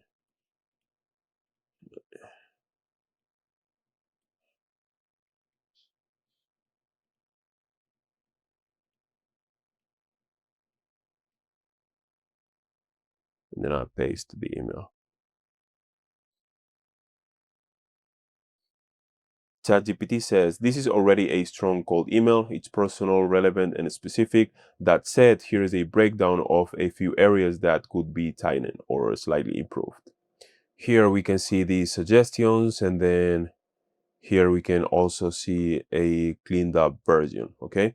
However, don't just blindly copy and paste whatever the AI says, right? Because sometimes it makes a lot of mistakes, and also is not good enough like writing emails sometimes, right? So use your own reasoning and use AI just basically as an extension of your brain. And each conversation with the AI should be basically a back and forth, okay, in order to get like the best and most polished version of the email. The back and forth sometimes can be very time consuming, especially in the beginning, but as you gain confidence and you send more emails, you won't be using it that often, maybe to proofread and to get new ideas. That's it. Here is a pro tip. Don't blindly rely on AI to write your emails, okay? Take its corrections and suggestions with a grain of salt. AI still makes plenty of mistakes in its current state. We don't know in the future, but right now, it is what it is. It also overuses M dashes. And it's funny because sometimes I'm like, please don't use M dashes. And still, it keeps using them. Our next tool is Loom. In this lesson, you will learn when it makes sense to use Loom videos in your cold outreach and how to record short, effective videos that actually get watched and replied to. And Loom is basically an app that lets you record short, personalized videos for cold outreach, showing your face, screen, or both. And not only cold outreach, you can also use it for, daily client communication, and also, to share, like different updates while you are working on a website and stuff like that. It definitely helps you stand out in crowded inboxes, build trust fast, and explain your offer clearly in under 1 minute. Just record, copy the link, and send it. And I will show you how to use it. All right, so this is Loom, and you can get it by going to loom.com. And here we can go to the pricing page. And as you can see, they have a free version and then they have a paid version. I mean, several paid versions. But you can use the free version, okay? That one is good enough. You can always upgrade later on if you want, but the free version is good enough. So let's focus on that one. The first thing you have to do is create an account. So click on this button when it says get Loom for free, and then create your account. All right, so here in this screen, you will be prompted to choose your recorder, and you can install the Chrome extension, which is very useful, and also the desktop app. I have both. And then after that, click on Continue to Loom.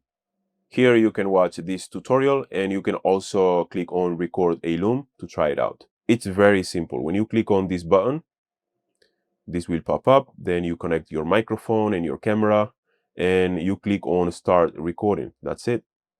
Here is a Loom video that I sent recently to the president of one of my favorite agencies in North America, and the reply was amazing. Check it out. And this is called Outreach, okay? I've never talked to him before.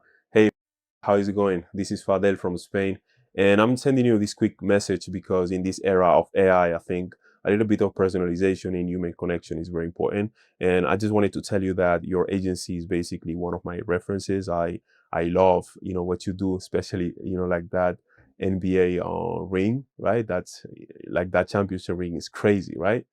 And yeah, I just wanted to tell you that I'm a senior designer, and I work freelance with agencies from the United States and all over the world. And I just wanted to establish this little connection and see if maybe now, maybe in the future, if you need support in terms of design or whatever, you can just let me know. All right, take care. Here is a screenshot of my LinkedIn DMs. And as you can see, the message that I sent was very simple. Just the Loom video and then this line.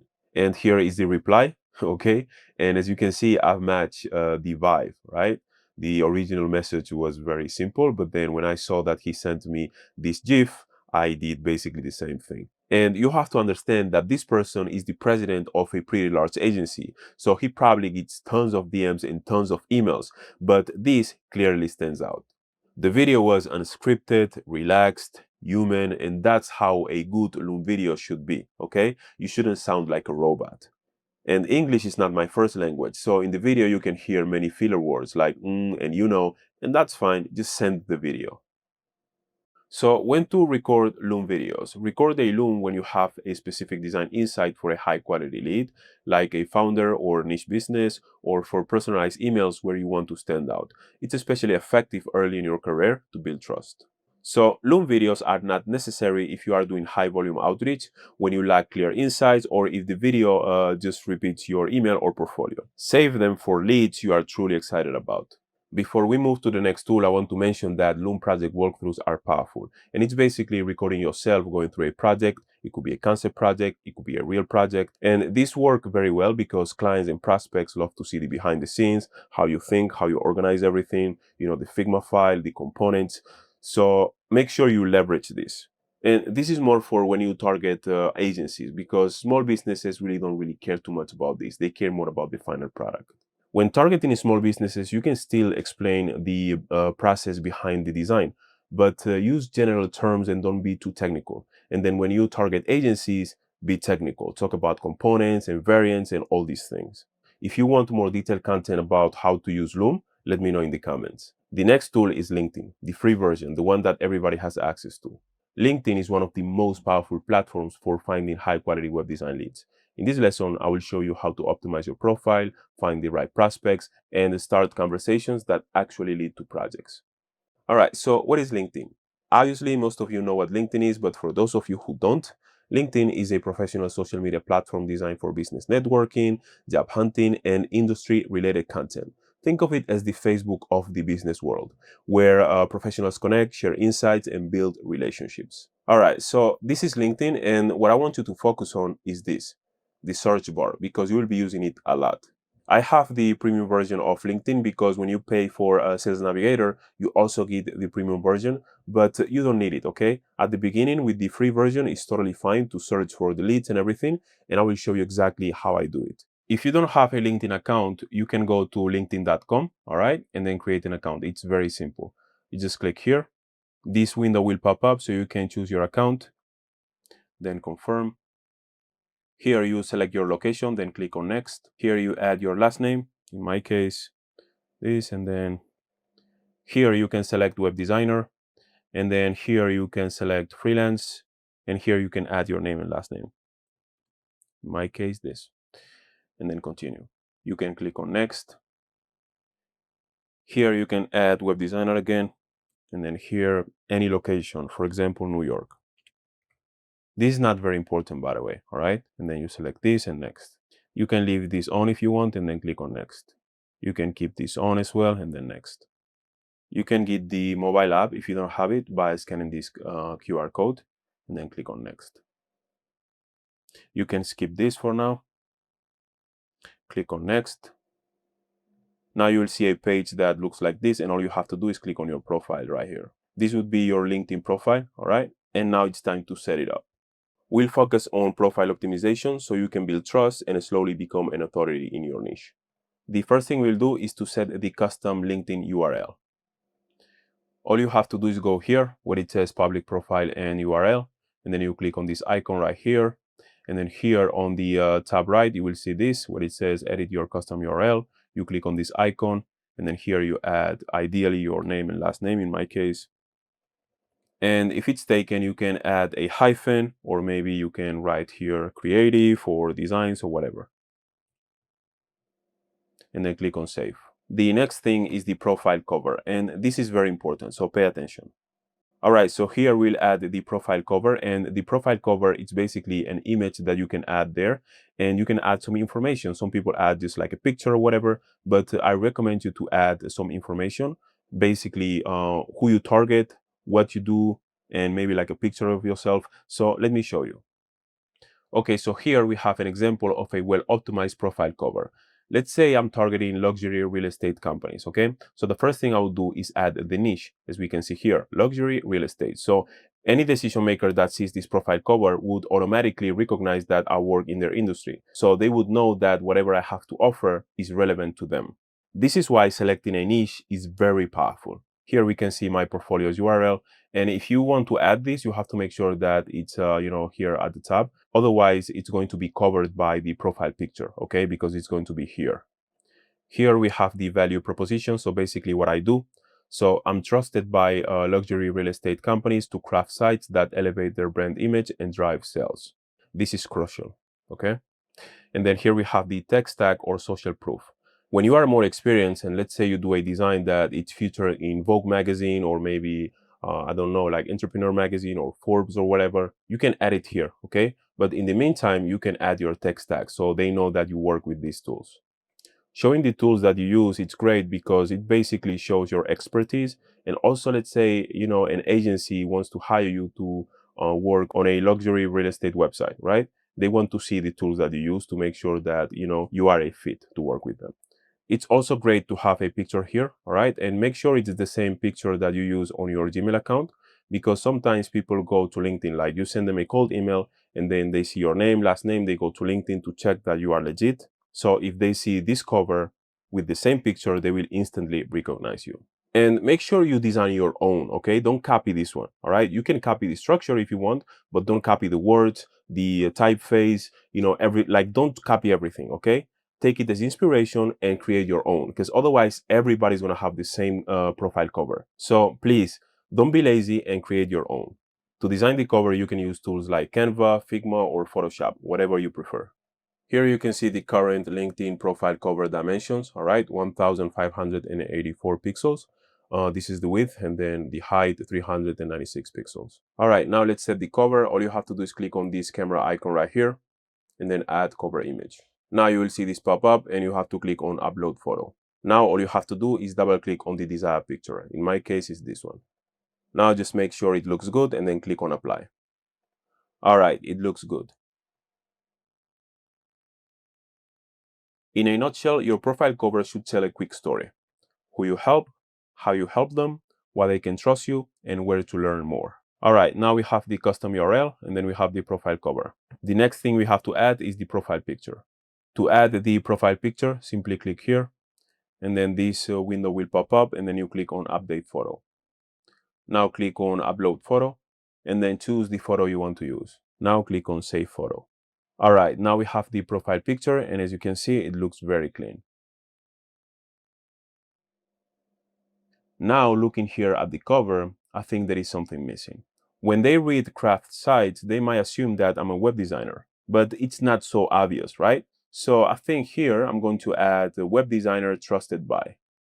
So I'm going to replace the cover by clicking here, and then here, and then I'm going to choose this one. Now it looks much better. All right, so now we have the profile picture, and it's time to add the bio. All right, so here we have the bio, and ideally it should be short, right? And not take longer than 30 seconds to read. The bio says, luxury real estate brands trust me to craft websites that elevate prestige and turns visitors into buyers. My work blends refined aesthetics with a strategic functionality, ensuring every detail feels intentional, elegant, and effective. And then it continues with, if you want your properties and brand to stand out online, and then we have the CTA, send me a DM anytime. I'm going to zoom in a little bit so you can better see the text. Now all we have to do is to select and copy the bio. Now here on LinkedIn, you click on add profile section right here, and then you click on add about. Now this will pop up, and then you basically paste the bio.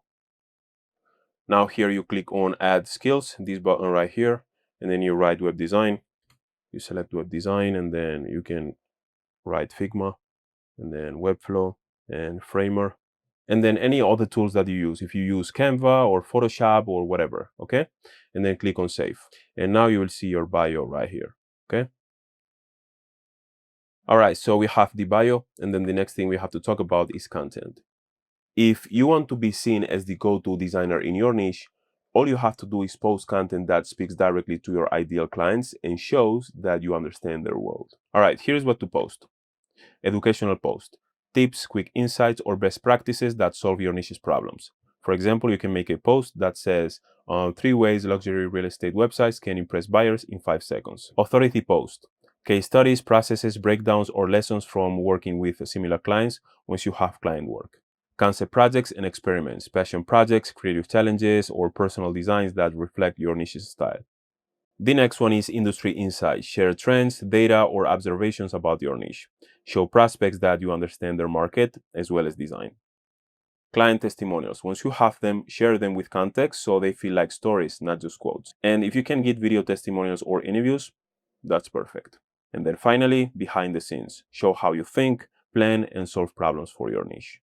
This is what I call your LinkedIn content engine. These 6 content types work together to attract, engage, and convert the right clients for your niche. And you don't need to post all 6 every week, okay? But by rotating through them, you create a balanced mix that shows your expertise, builds trust, and keeps you top of mind. Think of it like a real engine, right? Each type is a different component. On its own, it's useful, but when all the parts work together consistently, that's when you generate real momentum and prospects start coming to you. All right, so now you know the importance of creating and sharing content on LinkedIn. So your profile is complete. All right, so now profile verification. And this is optional because it's like a very thin trust layer, so it's not critical. If you want to verify your profile, this is all you have to do. Here on LinkedIn, where it says add verification badge, click and follow these steps. Now it's time to focus on prospecting. Let's get those leads. This is the free client prospecting workflow. And the first thing you have to do is search for decision makers on the web. Then the second thing you have to do is find them on LinkedIn. And then after that, you find their email using Apollo, and then you add them to an Apollo list. And then after that, basically you have to send the email. Obviously, you have to craft the email and this and that, as I showed you, and then you send the email. You have to make sure that the email is personalized. Now you might be thinking, yeah, Fadel, it's very easy for you to say it, but where do I find these people? And I know you would ask that, right? So that's why I prepared this spreadsheet with a bunch of different, directories, right? It's very comprehensive, and you will find the category, subcategory, the name of the directory, the URL, the lead type, the region or coverage, whether if it's free or paid, and what you will find and or how to use it. Let's check the first one, Y Combinator, a very respected startup incubator. So let's access the website. And here you will find many, many companies, right?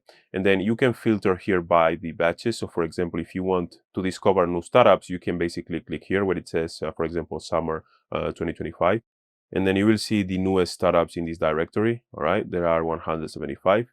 Or you can basically select all batches so you can see, small and big, okay? And here you can filter by industry, all right? For example, healthcare right here, and you will find a bunch of companies focus on healthcare. And then you can filter by region as well, company size. It's amazing. You will find the link in the description. I will give you an example. Let's say you focus on AI SaaS startups. So let's check this one, which is an AI company. And then as you can see here are the founders. All right. It doesn't get easier than this.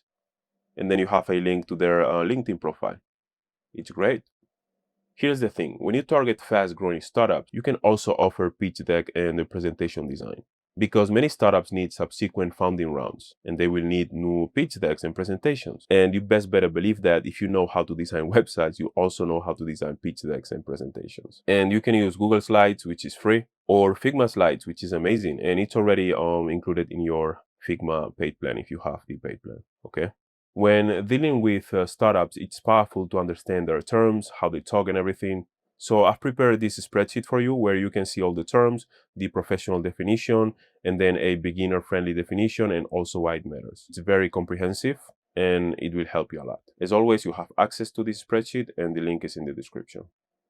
To learn more about startups and discover more amazing insights, I recommend you to read this book, Founders at Work, by Jessica Livingstone. She's actually one of the founding partners of Y Combinator. It's a great book. Feel free to check it out. Well, let's say you want to reach out to creative agencies. What you have to do is to search for the decision makers inside of those agencies.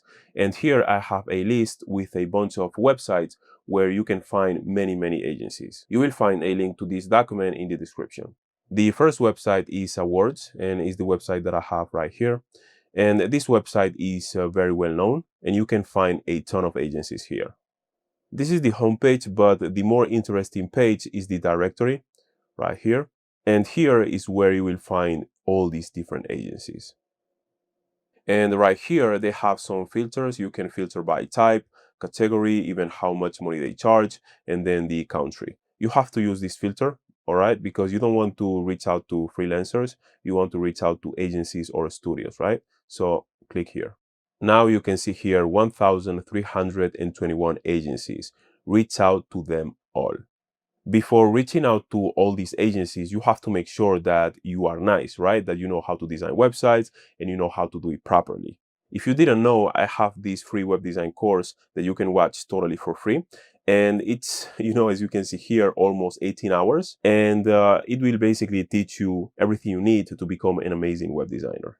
If you haven't completed the web design course, it's totally fine. Finish this one, the client acquisition course, and then after that, go and watch the free web design course. And after you complete the course, come back and watch the client acquisition course again. Because what happens is that most people learn how to design and everything, but then when it comes to reaching out to people and client acquisition and all these things, they have no idea. So it's important that after you learn how to design, you have all this information fresh in your mind. The next website that I've used is Clutch, all right? And basically, when you go to clutch.co, you can search for design agencies. And as you can see here, there are many, many, many agencies, all right? Here you have some filters as well, location, services, client budget, hourly rate, industry, and all that, okay? And all you have to do is scroll down, and then search these agencies on LinkedIn, and then identify the decision makers. I will show you how to do that in a second. They've also added this nice feature, and you can basically see what their focus is, okay? The percentage. For example, this one, 45% web design, this one 50% web design, 50% web design, this one 30 and 30, branding and then web design, 40% web design. So you can basically see if these agencies focus on web design or not. To search for these leads, you should use a Boolean search. And a Boolean search is basically a type of search that helps us refine and narrow down the search. To use the Boolean search, you basically just have to copy this, all right? And then paste it in the Google search bar. You can find the link to this document in the description. All right, so I'm here on Clutch and I'm gonna search for an agency just to show you an example. Let's filter the hourly rate and then we're gonna filter $150 to $199 right here. We have the filter applied. Now we'll scroll down to see an agency that focuses on web design. This one, for example, they focus strongly on web design. Now let's try to find the decision makers of this agency using Boolean search. So basically we go to Google search and then we paste the Boolean search. And here we have to basically replace agency name with the name of the agency we are trying to search for. So basically we copy this name and then we go back to Google and then we paste it here. Now let's press enter. And here we have the search results. The thing is that I assumed that many companies would be called Glide, so we have to identify which one is the creative agency. When we click on this profile, we can already see that this is not the agency we are looking for, okay? This is a different logo, a different agency. So we go back to Google and then let's see. Austin, Texas. Yeah, this is the agency. So we click here to access the agency page. And now we click here where it says employees. You can also go here where it says people if you want. As you can see, I have Sales Navigator. So basically, I can click here and then find the decision makers. And I'm not sure if this box is available in the free version, but what you can do is basically click here where it says employees. And now here we can see the founder, okay? So we click on his profile. I'm just trying to show you an example, okay? So don't go and try to message this person, because if many people watch this video and you all go and message the same person, it's not going to work, okay? So use the, like the strategy and the workflow that I'm showing you and then do your own search. And now it's time to use Apollo. So let's move to the next tool. All right, the next tool, Apollo. With Apollo, we can do many, many, many different things, but we'll focus on one right now, getting the emails of our prospects. Apollo is a lead generation and outreach platform that helps you find potential clients, access verified emails, and send cold emails at scale. But as I said, we are not going to focus on all the options, only on one option, which is basically extracting the emails of our leads. Going back to the workflow, we are right now here, okay? We found the lead on LinkedIn, and the next thing we have to do is basically find their email using Apollo. All right, so now the first step is to go to apollo.io, and then right here, sign up for free. You will see this screen, and you can sign up with Google, with Microsoft, or you can use your email. Now you will see a screen that looks like this, and what you have to do is basically answer all these questions, and you will be taken to the dashboard. All right, so let's click on Other right here, and then you can write Freelancer. Then click on Continue, and then click where it says I'm just exploring Apollo, and then Continue. You can skip this right here, and then you can skip this as well, and then Continue. Okay, so now we are in the dashboard, and I want you to ignore everything that you see here, okay? It could be a little bit overwhelming, and go to List, okay? Right here. All right, now let's create the list. And remember, we have to create 3 lists. One for the creative agencies, another one for the recruiters, and then a third one for the businesses in your niche. Basically, the power groups. All right, so we can create a list, a company list, and we can create a people list. We are going to create a people list, okay? Click here. Now let's create the list here. So let's add a name, creative agencies, and then right here at the bottom, we click on create, okay? All right, now we have our list, creative agencies. Now click here where it says list again, and here you will see basically all your list. And we only have one, we have to create other 2. The one for recruiters and then the other one for businesses in your niche. Follow the same process. Here at the top right, it says create list. We click here and then we do the same thing. All right, so as you can see here, we have the 3 power groups. Now we have to basically add people because we have 0 people here, okay? And that's exactly what we'll do now. Now it's time to install the Chrome extension. Go to this URL, okay? I will leave a link in the description. And then here, where it says download the extension, click on this button, and then you will be taken to this page. Now click on this button where it says add to Chrome, and then add extension. And now you will see this page and also the Chrome extension right here. Now let's go back to LinkedIn, and then let's refresh the page. Now you should see this widget right here, okay? And here in the widget, you can see all this information, like the name, title, and the years, at the company. And then you can save the contact, and you can add it to a list, which is exactly what we'll do. But first, we have to access the email right here. And when we hover over here, where it says access email, we can see that it costs 1 credit. Many SaaS companies now have a credit system. So basically, when the software completes a task, it costs you a credit, maybe like 1 credit, 2 credits, 9 credits, depending on the task. With the free Apollo plan, you get 100 credits per month. Okay, so basically you can get 100 emails every single month. And then with the basic plan, when paid monthly, you get 2,500 credits every single month. And then with the professional plan, you get 4,000 credits, so 4,000 emails. However, as I said before, you don't have to worry about the paid plans because the free plan is enough. And the reason for that is because we are using Apollo to get some emails, but then as soon as we want to scale, we are going to use eBaboot to extract emails at scale and then instantly to send those emails. All right, so let's go back to LinkedIn. And when we are here on our prospects profile, we go to the widget and then we click on access email. And now we can see the email here. We are not going to use any of these options because we are not sending the emails using Apollo, but we will use this feature, okay? So click on add to list. And then here at the bottom, you will see this popping up, okay? So since this is the founder of a creative agency, we click here where it says creative agencies, this power group. And then after that, you click on apply and then add. Now here on Apollo, we click on list. And we'll see here inside of the creative agencies list that we have 1 person now, okay? And then when we click, we can see here our lead. Now let's say you have 25 people in the creative agencies list, then you have another 25 people in the businesses list, and then you have another 25 people in the recruiters list, okay? 75 people in total. What you do is basically open one of the lists, okay?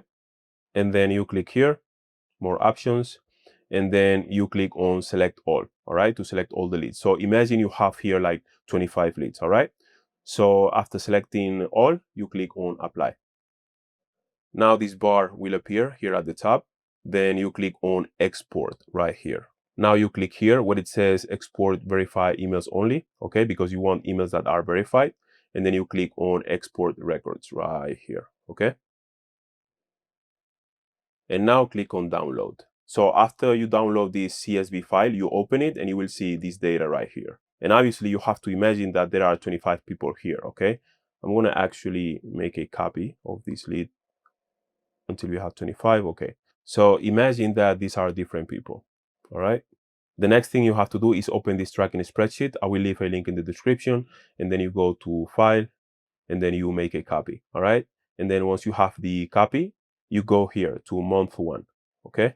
Now you will see this page. Now you go back to the CSV file, and then you identify the agency name, which is this, okay, where it says company, and you have to select all the 25 rows, right? And now you copy this, Control C or Command C if you are on a Mac. Now you go back to the tracking sheet, and then here in the 3rd row, you select it, and then you press Control, and then while you're holding Control, you press Shift, and then you press V. All right, so we pasted all these, keeping the format. All right, that's a little trick. And if you are on a Mac, you should press Command instead of Control. And remember, I'm just showing you an example. That's why we see the same agency name here, okay? But obviously in your tracking sheet, all these will be different agencies. Now we go back to the CSV file, and then we look for the country, which should be right here. Okay, and we do the same thing. We select all these rows, and then we copy. And then here in this column, we select this row, the first row, and then Control, Shift, or Command Shift, V. Now you follow the same process. You go back to the CSV file, you identify this data, okay, for these 5 columns. And then you paste the data right here, okay, just like I did. All right, so the next step is basically to draft the email and then send it. Remember to always send personalized emails, especially at the beginning, because what happens is most people, are lazy, right? And they send mass emails that sound generic, they sound like robots, and that's going to be way less effective. There is a time and place for more generic emails. For example, when you are sending emails to recruiters, you can send generic emails just saying that you are available. But for high-touch cold emails, send personalized emails. And when you want to send high-touch, high-volume emails, you can leverage AI. But remember what I said about Tony Stark. You start scrappy, you start manually, and then after that, you can leverage AI. And that's a more advanced strategy. So start small, start scrappy, as I said, figure out the system, build the system, and then after you know what works and what doesn't work, basically you can automate things. All right, so it's time to craft the first email. And what you have to do is go to the agency's website, okay, and then identify a project that you like. And then in the opening part of the email, you are going to write something about that project in particular. All right, so now I'm here on the agency's website, and I will go to the projects page right here. And then I will identify a project that I like or that I resonate with. I will scroll down.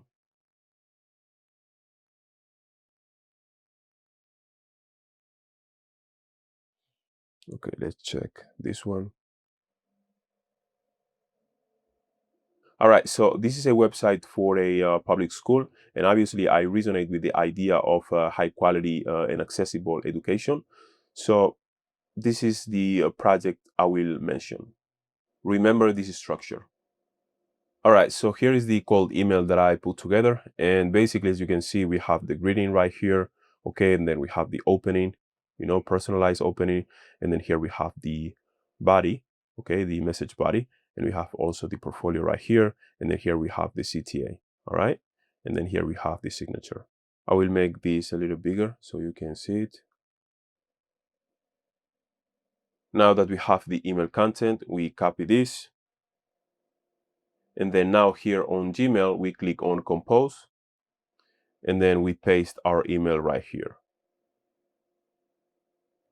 Now here is a pro tip. Since we want our emails to have a bigger chance of landing in the inbox instead of the spam folder, we have to convert this text into a no format text. plain text basically. And to do that, we select our text and then we click on these three dots right here. And then we click on plain text mode. And now our text is in plain text mode. And that means that our text doesn't have anything in bold, anything underlined, or any other format. If you send cold emails that are heavily formatted, they are more likely to land in the spam folder, and that's not what you want. So I advise you to send plain text emails, okay? Now you might be asking, what about the hyperlink? It doesn't look clickable. You don't have to worry, because as long as you add the HTTPS, okay, right here, it will be transformed into a hyperlink after you send it. So the recipient will see a clickable link. Okay, now we need a subject, and we'll use ChatGPT for that. So let's copy the content of the email and let's open ChatGPT. Before opening ChatGPT, go to this file. I will leave a link in the description. And here you can edit this if you specialize in Framer, or if you don't specialize in web development at all, you can remove it. All right. And then what you do here is basically copy this prompt, okay, entirely. Now here on ChatGPT, we paste the prompt here and then we press enter. All right, so here we have the subject lines, and we have some that are great and we have some others that are not great. This one is good, you know, very simple. This one is too salesy. I don't like this one. This one is very simple but good.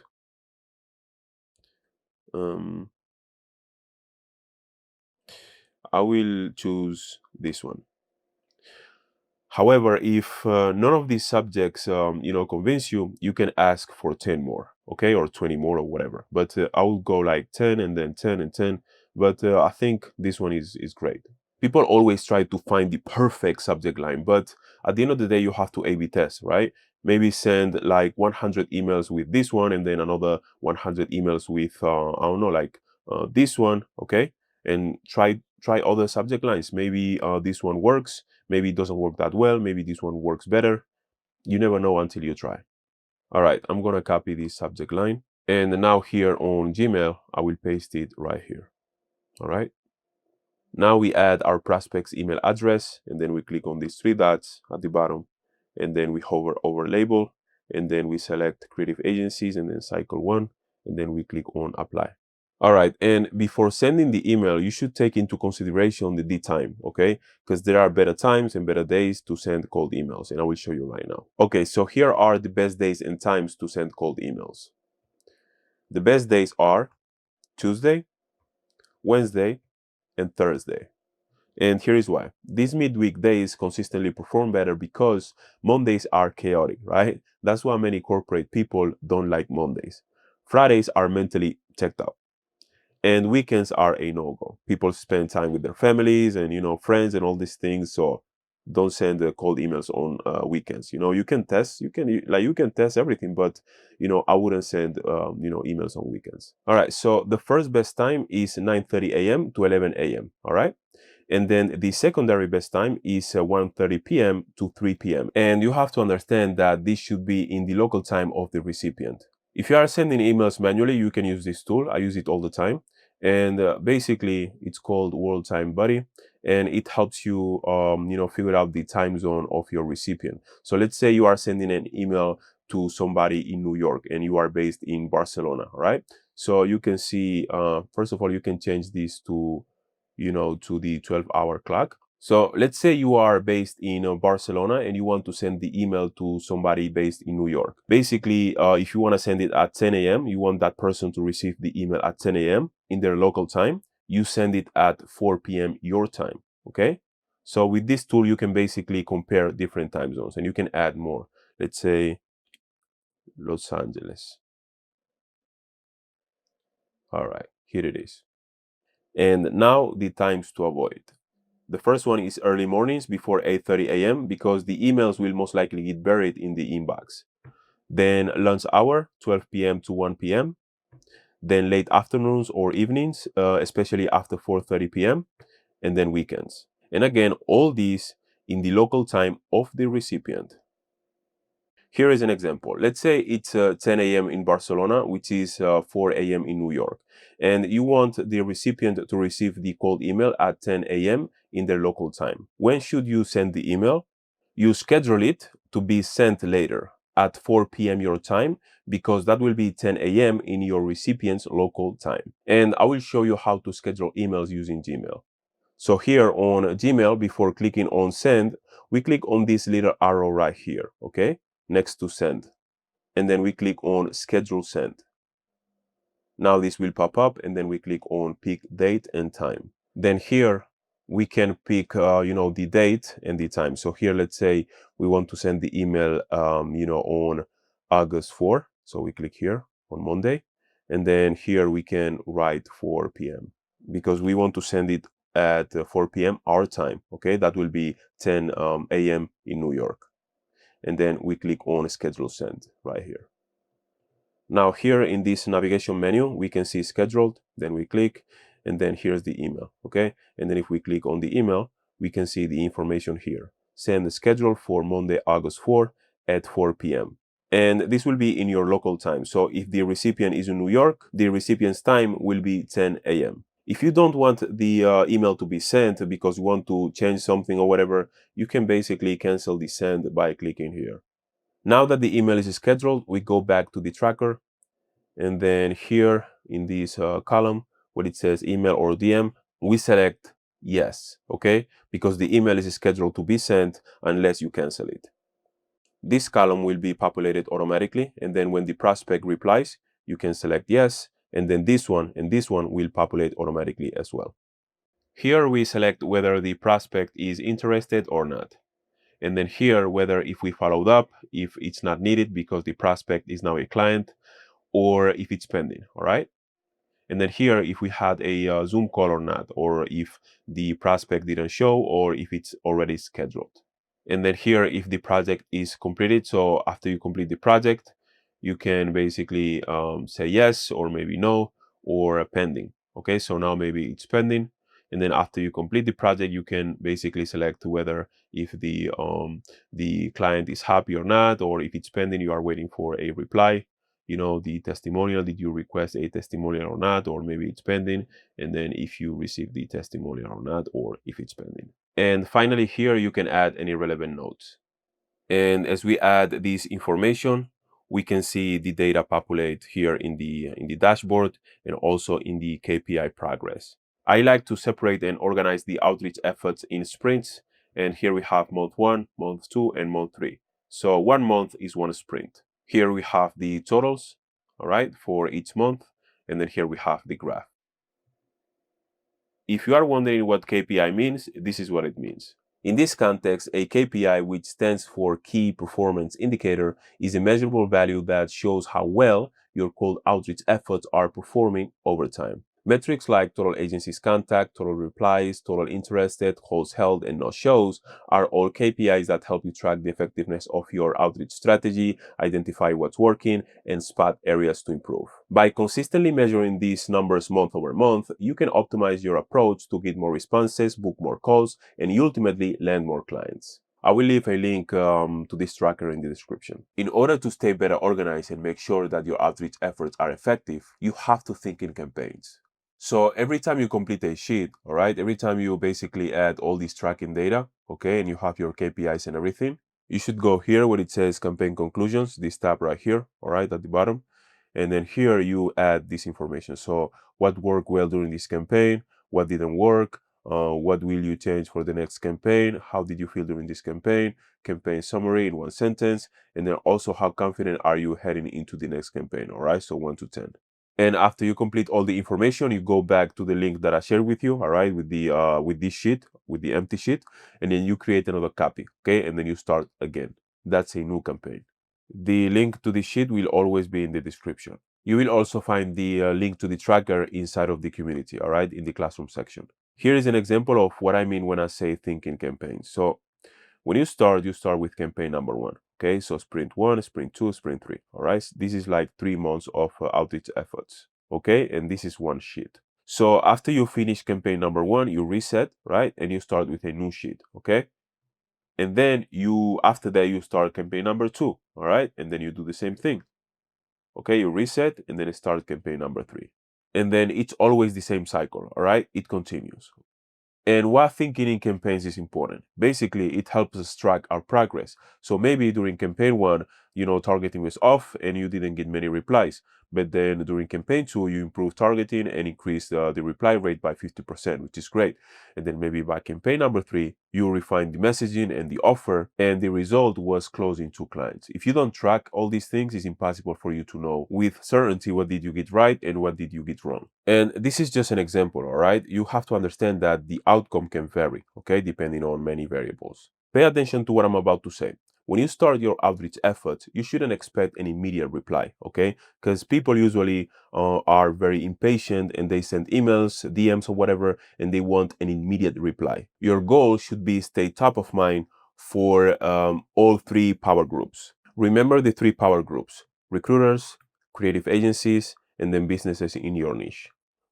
All right, so back to this illustration. When you start reaching out to prospects, what happens is you will stay top of mind for a period of time, okay? So you send an email, if they reply or not, if they see it and they read it, and they visit your portfolio and they like what they see, you will stay top of mind, whether they reply or not. So basically you send the email, the DM or whatever, and then you stay top of mind.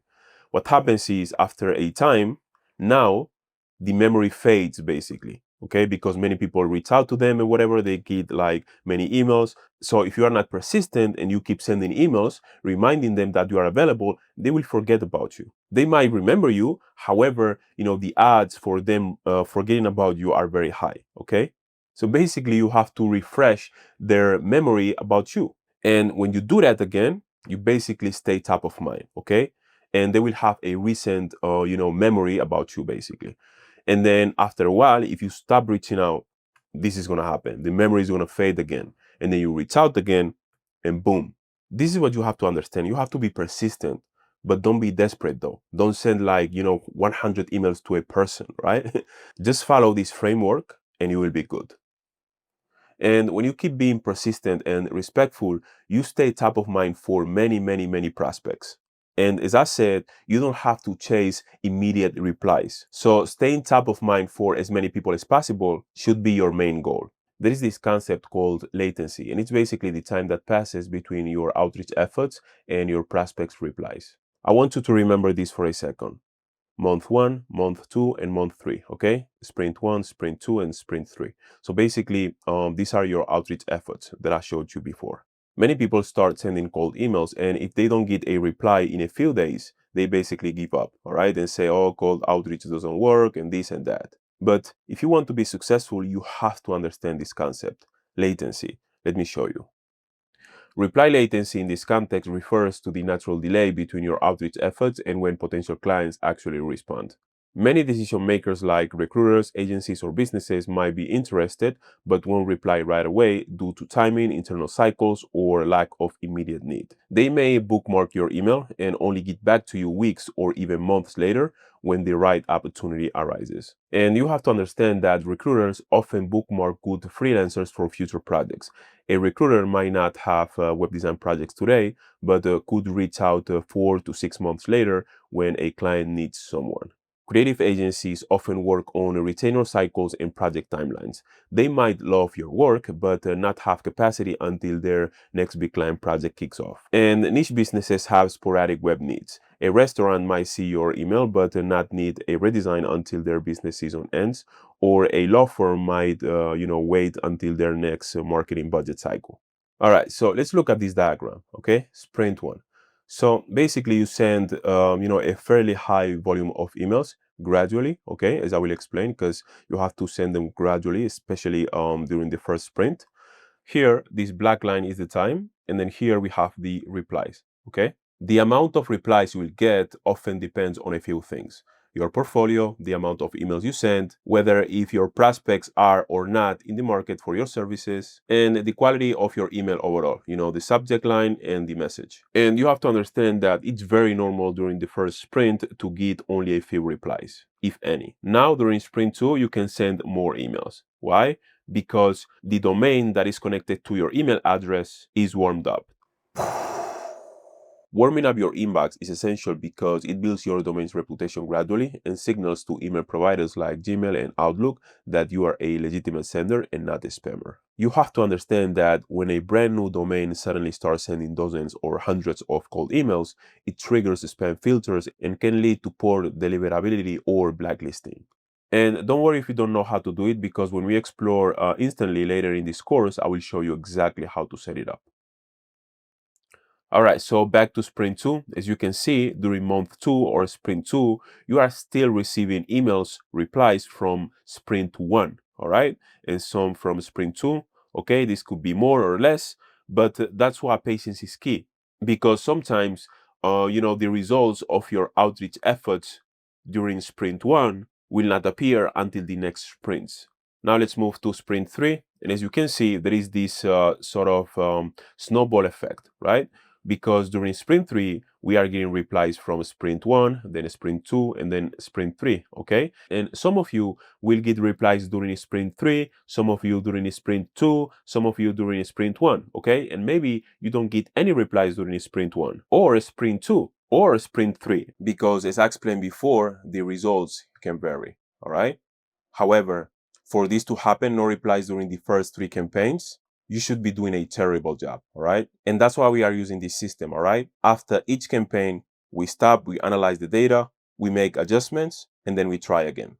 In this lesson, you will learn how to handle client work without getting overwhelmed, so you can do great work and keep a good reputation. All right, so first, I don't recommend you working with more than 2 clients at a time.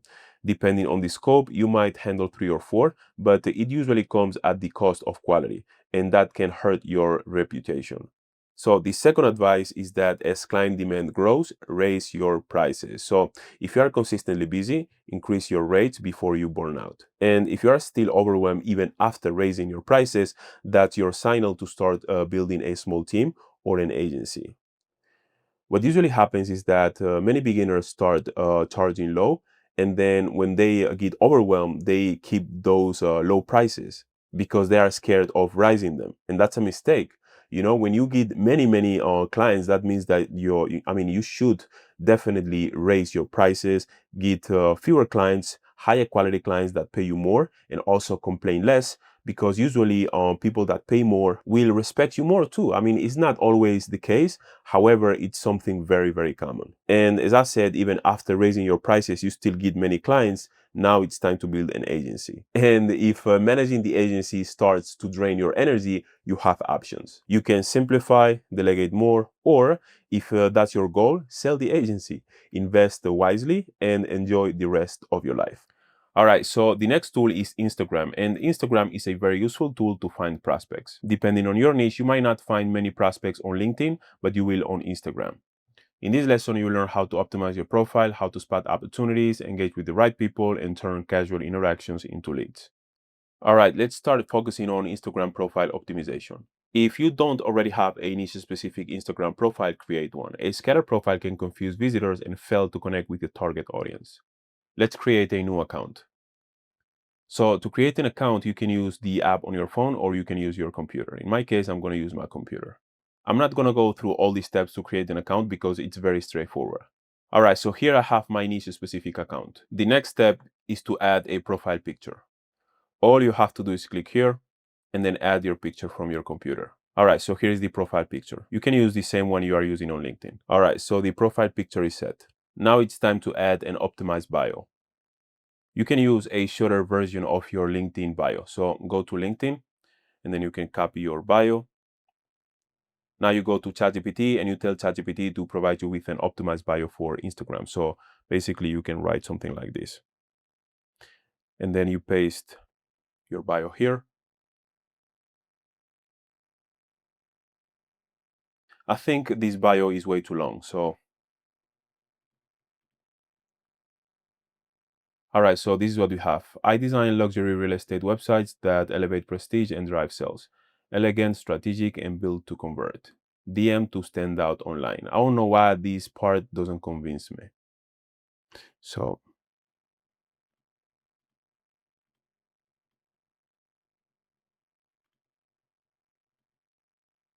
all right, so now it says inquire via DM, which is much better because we are targeting luxury real estate firms And this sounds way more elegant than the DM to stand out online, okay? So we're gonna keep this one, inquire via DM.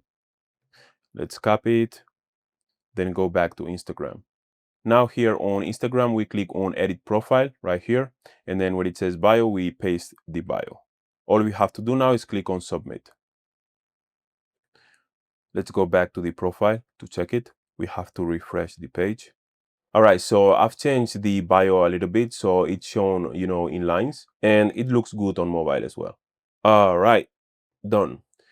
Okay, now we have a personal Instagram account. Let's switch it to business. You have to understand that switching to business is not something magical that is going to get you like a bunch of clients or whatever, but you will get access to some insights, some more tools, and it will also give you a more professional look.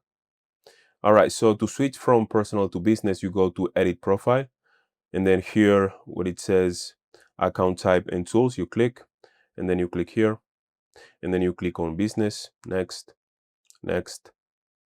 All right, so this is relevant. Here, instead of choosing your profession, for example, designer or web designer or whatever, you choose your niche, okay? So basically, it's going to make it easier for people in your niche to find you. And it's also helpful because potential clients will instantly know what you focus on.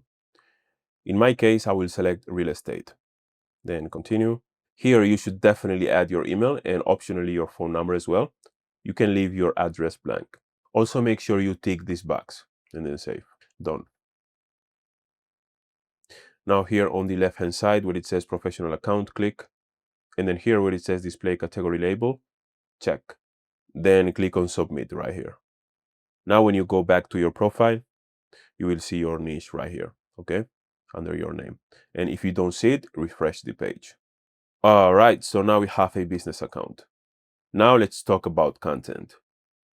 In terms of content, you should do the same thing you do on LinkedIn. So basically make authority posts, concept projects, and like whenever you finish a concept project, post it there, industry insights, educational posts, behind the scenes, and client testimonials. You can create headshot videos talking about industry insights or maybe talking about how UX UI can impact sales in luxury real estate.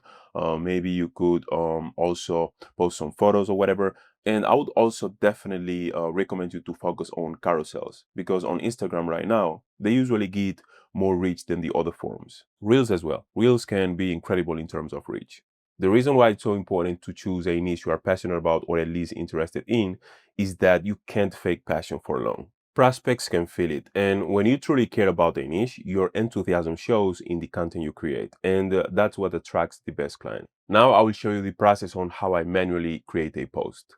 All right, so now here on ChatGPT, I will ask for some ideas for posts related to my niche. So I will write, all right, so this is the prompt.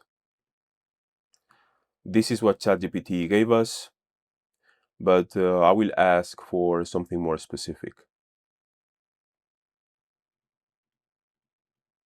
All right, so this is the prompt. Could you give me some real insights related to UX UI or how people search for luxury properties on the internet? Make sure the data is real and accurate and give me the sources as well. And then we click send. All right, so now this is way more interesting and I actually like this one.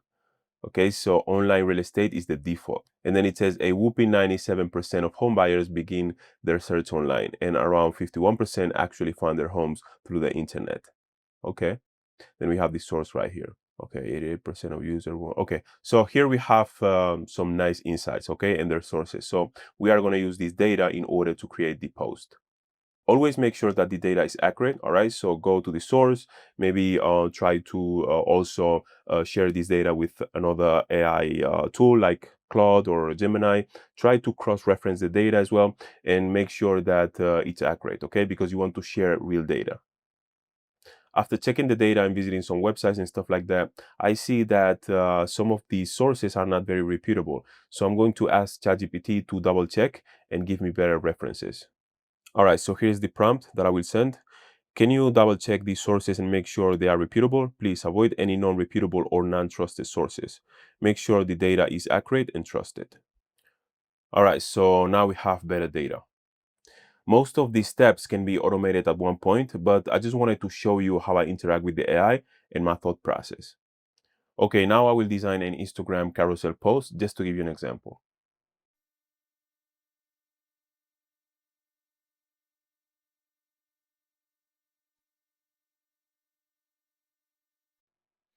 All right, so here we have the post, and right now I see this headline, and I'm going to change it because most people in this niche don't know what UX UI is. So I'm going to try not to sound so technical. All right, maybe something like this: luxury real estate.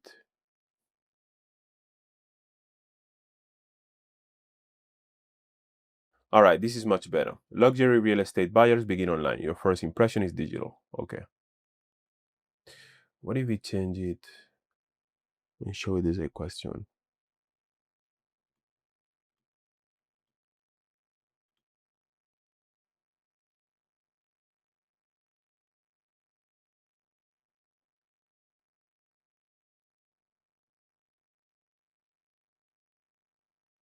I could remove the M dash, but in this case, I will keep it because it looks more editorial like this.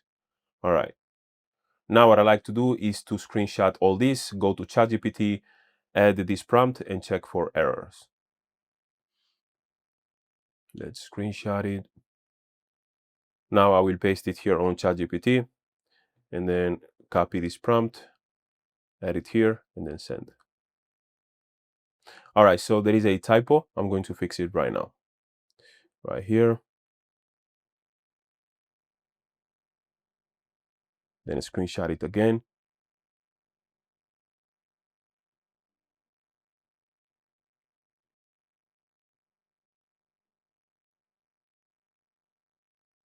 All right, great. Now all we have to do is go back to Figma and double check because sometimes ChatGPT makes mistakes. One thing that I advise you to do as well is to create a very simple design system in order to have everything organized and for consistency. As you can see here, I'm using a slight different background color here and here. All right, this one is a little bit darker, and then in the cover and also in the final slide is a little bit lighter. Right, this is something that I like to do. Is like a slight difference in contrast. A simple design system will also help you keep consistency when automating most of this process, all right? In terms of time spent doing this, usually it takes me like 15 to 20 minutes to create a post like this. However, today I had to take a break, but in the future I have plans to record a video where I explain how to automate most of it. All right, now it's time to export the images for the carousel. So let's select all these frames. And then here on the right-hand side at the bottom where it says export, we select the JPEG. You know, the default is going to be PDF, but select JPEG and then export 6 layers. Now select the desired folder and then click on save. All right, so now we have the images here in the folder and it's time to go back to Instagram. But before that, let's take another screenshot and then go to ChatGPT, paste the image here, and then use this prompt because we need a caption. All right, so here we have the caption, we have the hashtags and everything. So let's copy it, then go back to Instagram. Now let's click on create here on the left hand side and then post and then select from computer. Now go to whatever folder you have the images saved and then select them all and then open. All right, so now here at the bottom left, click on these 2 arrows right here and then click on original to better preview the images. Now, if you click on this arrow, you can see all the images. Here, I noticed that the heading is not perfectly aligned with the other slides. Okay, so let's fix that.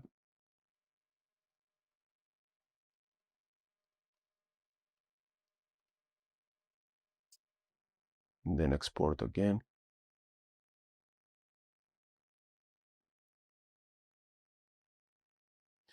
All right, back to Instagram, and we have to basically discard this one and then create another one.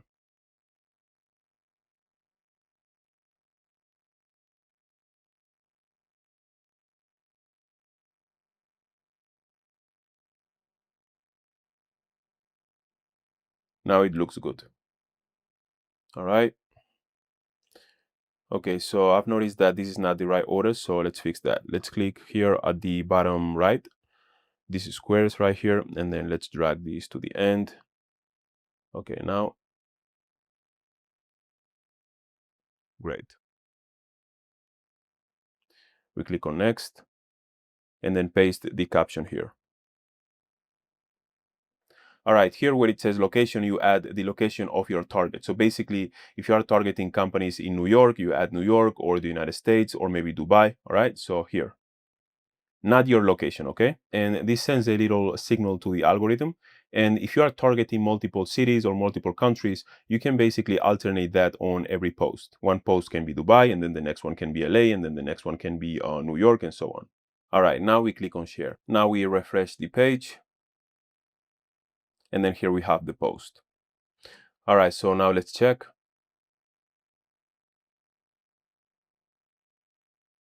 That's it.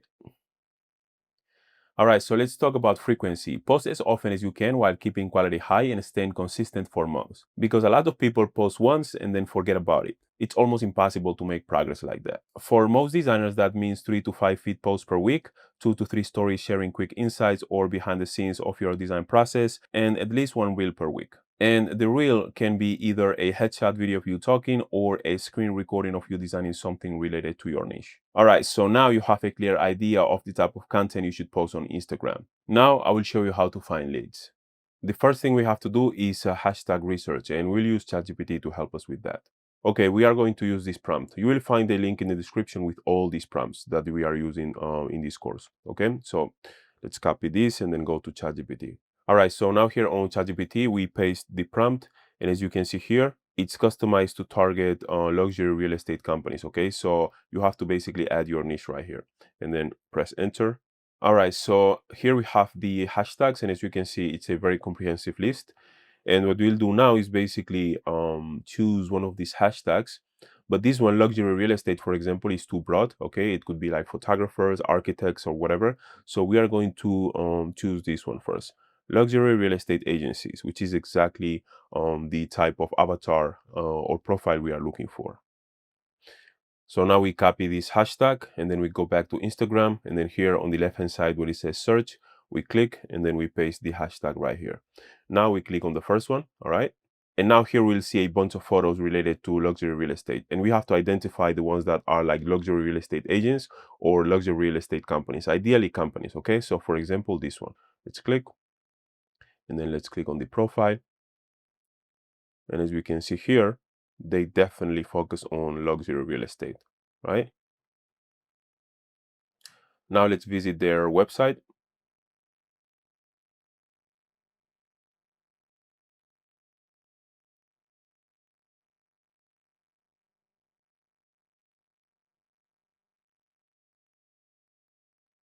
And they definitely need a redesign.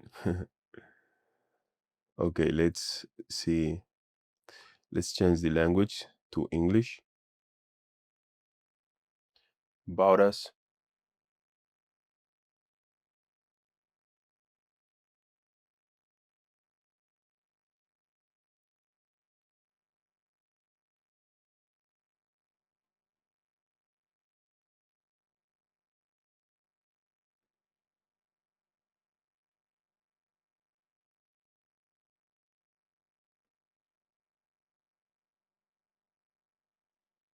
This website is so slow. All right, so this is definitely a potential client. So let's try to find their decision makers on LinkedIn. So here is their profile. Let's click. All right, so here, if you see this pop-up, click on allow, okay?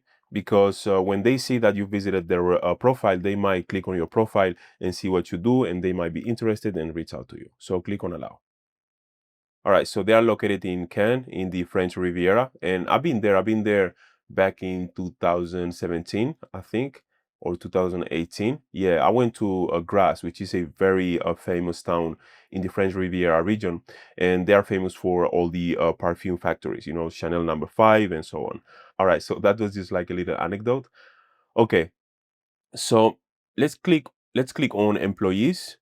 It looks like it's a very small company, but they focus on luxury, so it's interesting. All right, so now we see the profiles here, and we have a limitation, okay? Because if we try to click on a profile, this is the founder and the CEO. We can see how, you know, the access is restricted, right? But there is a solution for this. And now in this point is where many beginners say, oh, this is too difficult. I cannot access to the profiles. I give up. I'm out. And don't worry, because I will show you how to bypass this, and that's going to be a huge opportunity for you. Now let's focus on getting a bunch of different interesting leads in batches, okay? In batches of 30 or 50, and then add them to the tracker. All right, so as you know by now, searching Instagram hashtags is your way to quickly spot potential companies and their brand presence. But instead of bouncing back and forth between platforms like Instagram, LinkedIn, do it in focused batches. For example, you can collect 30 to 50 Instagram profiles first, then move on to LinkedIn to find the decision makers for those same companies. This way, you are not wasting mental energy switching tasks, all right? You finish one clear step before making the next. It's faster, more organized, and easier to track in your outreach sheet. All right, so here in the outreach tracker, you will see this tab that says hashtags directory, all right? And then this will pop up, and here basically you can track the hashtags to make sure that everything's organized and you basically keep track, okay? So in order to access this spreadsheet, you have to be a member of the Web Designers Collective, okay?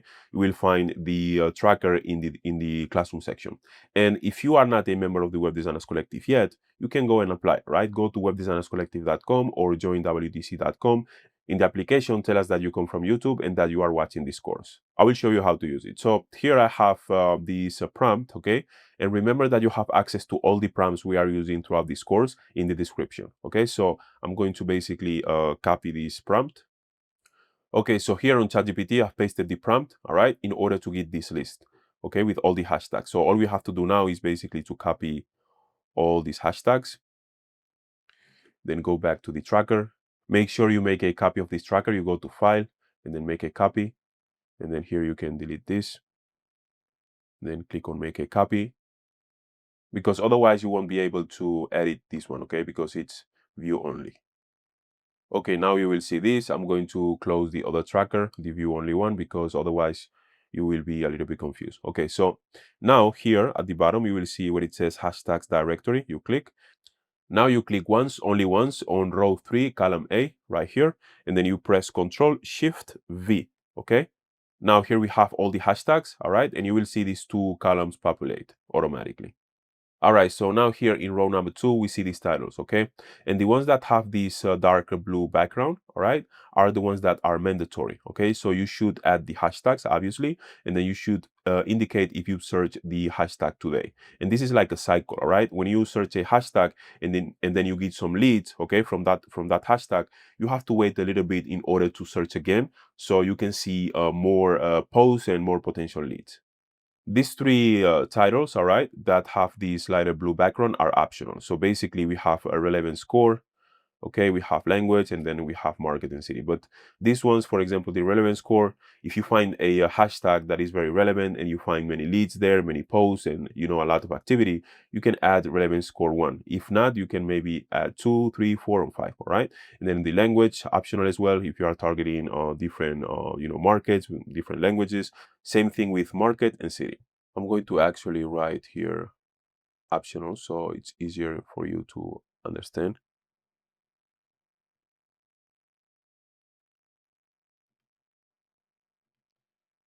All right, and then here in this shade of blue, we have the ones that are basically automatic, okay? So for example, the, if you search today, if you click on here and then tick this, you basically will see how this populates, and this as well, and these are also automatic, okay? I'm gonna actually write here, hold on, and then here as well.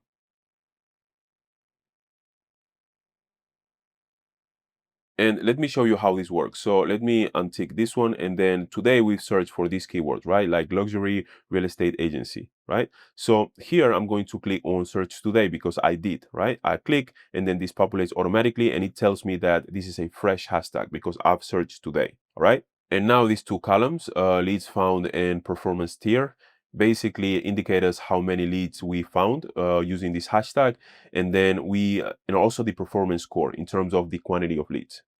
And here it says that we have 0 leads, okay, but we have 1. So let's go back to Instagram, and then here we are going to add this profile in the tracker, okay? So let's copy the name, then go back to the tracker, then click here where it says month 1, all right, this tab right here at the bottom.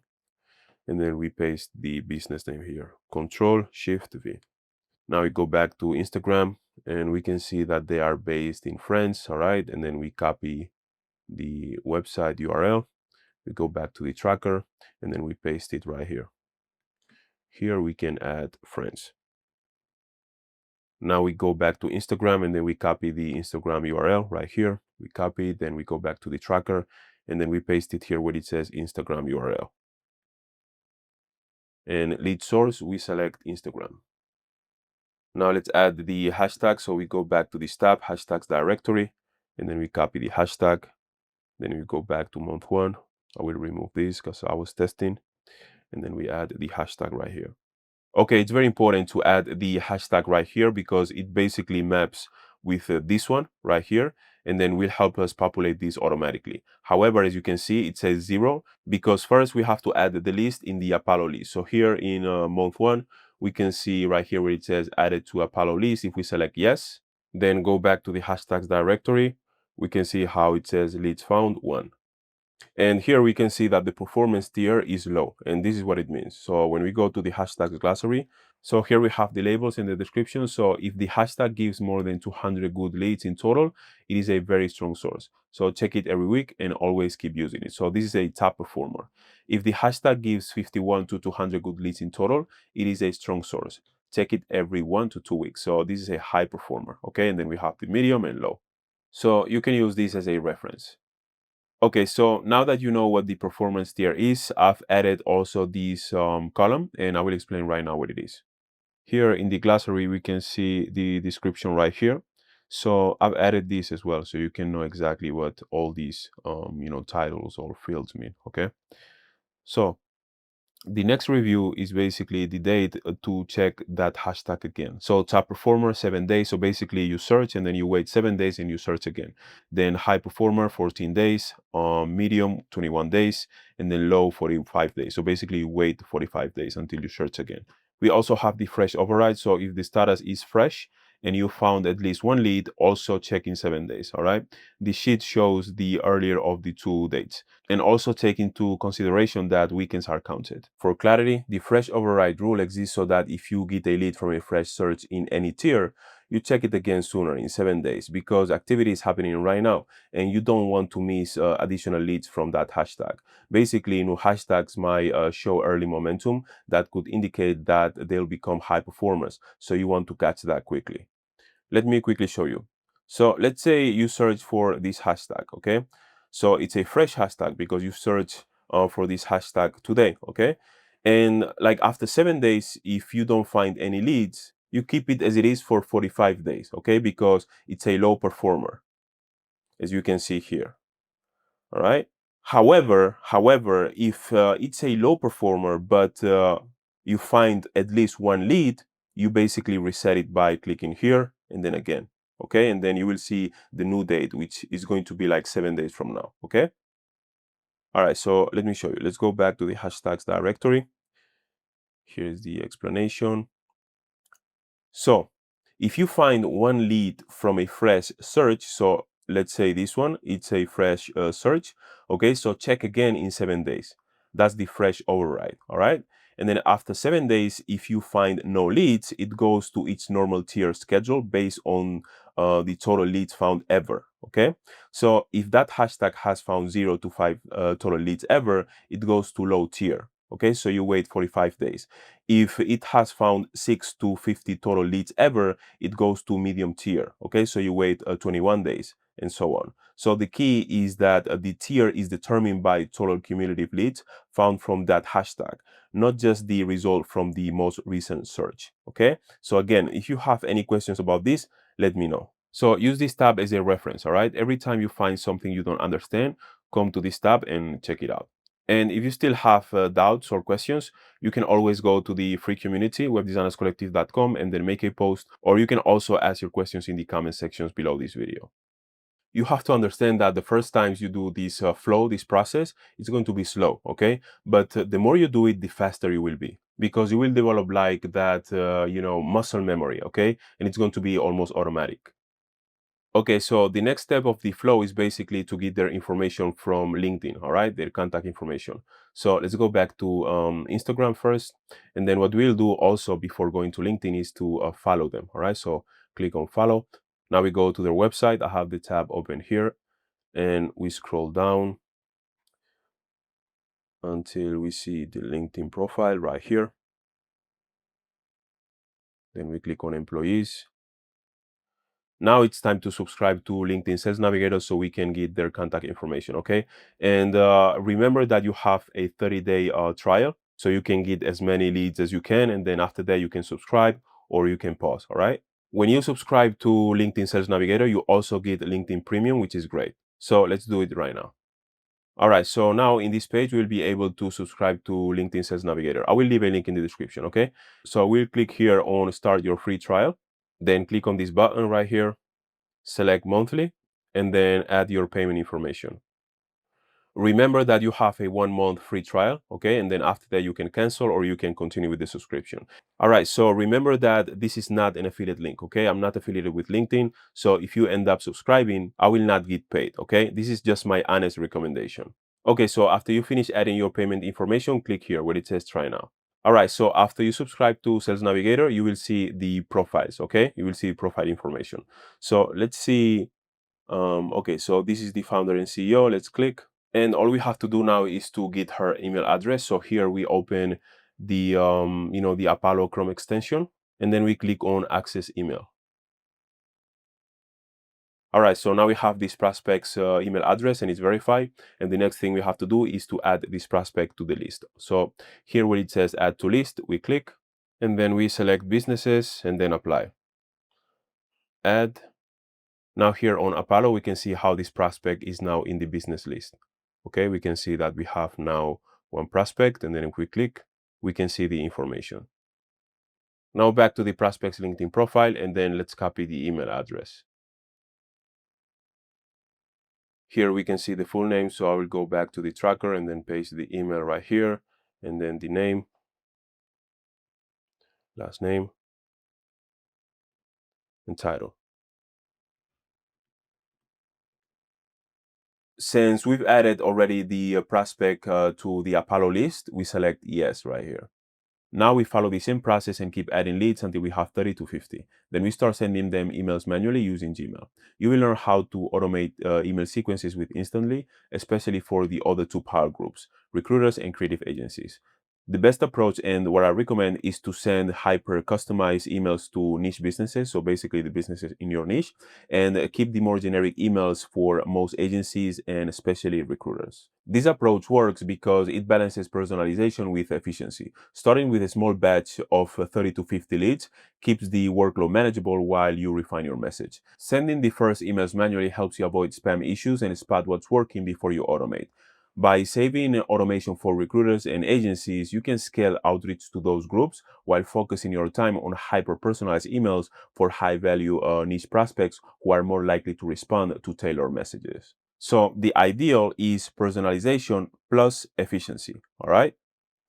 All right, so here we have this workflow diagram, which is basically like a recap of the entire process. And the first thing is basically step 0, and it's asking ChatGPT to create a list of relevant hashtags for your niche, okay? So save them to use in every search. And here we have step number 1, search Instagram for a hashtag. And here's the example that I've used, a luxury real estate agency. Number 2, find a relevant post. So, for example, an image of a property or a luxury real estate agent, okay? Number 3, check the post caption and profile. Look for their website link and location, and make sure the business matches your niche, all right? Because we are looking for, like in this case, real estate agencies or like luxury real estate agencies or luxury real estate firms or, luxury real estate agents as well.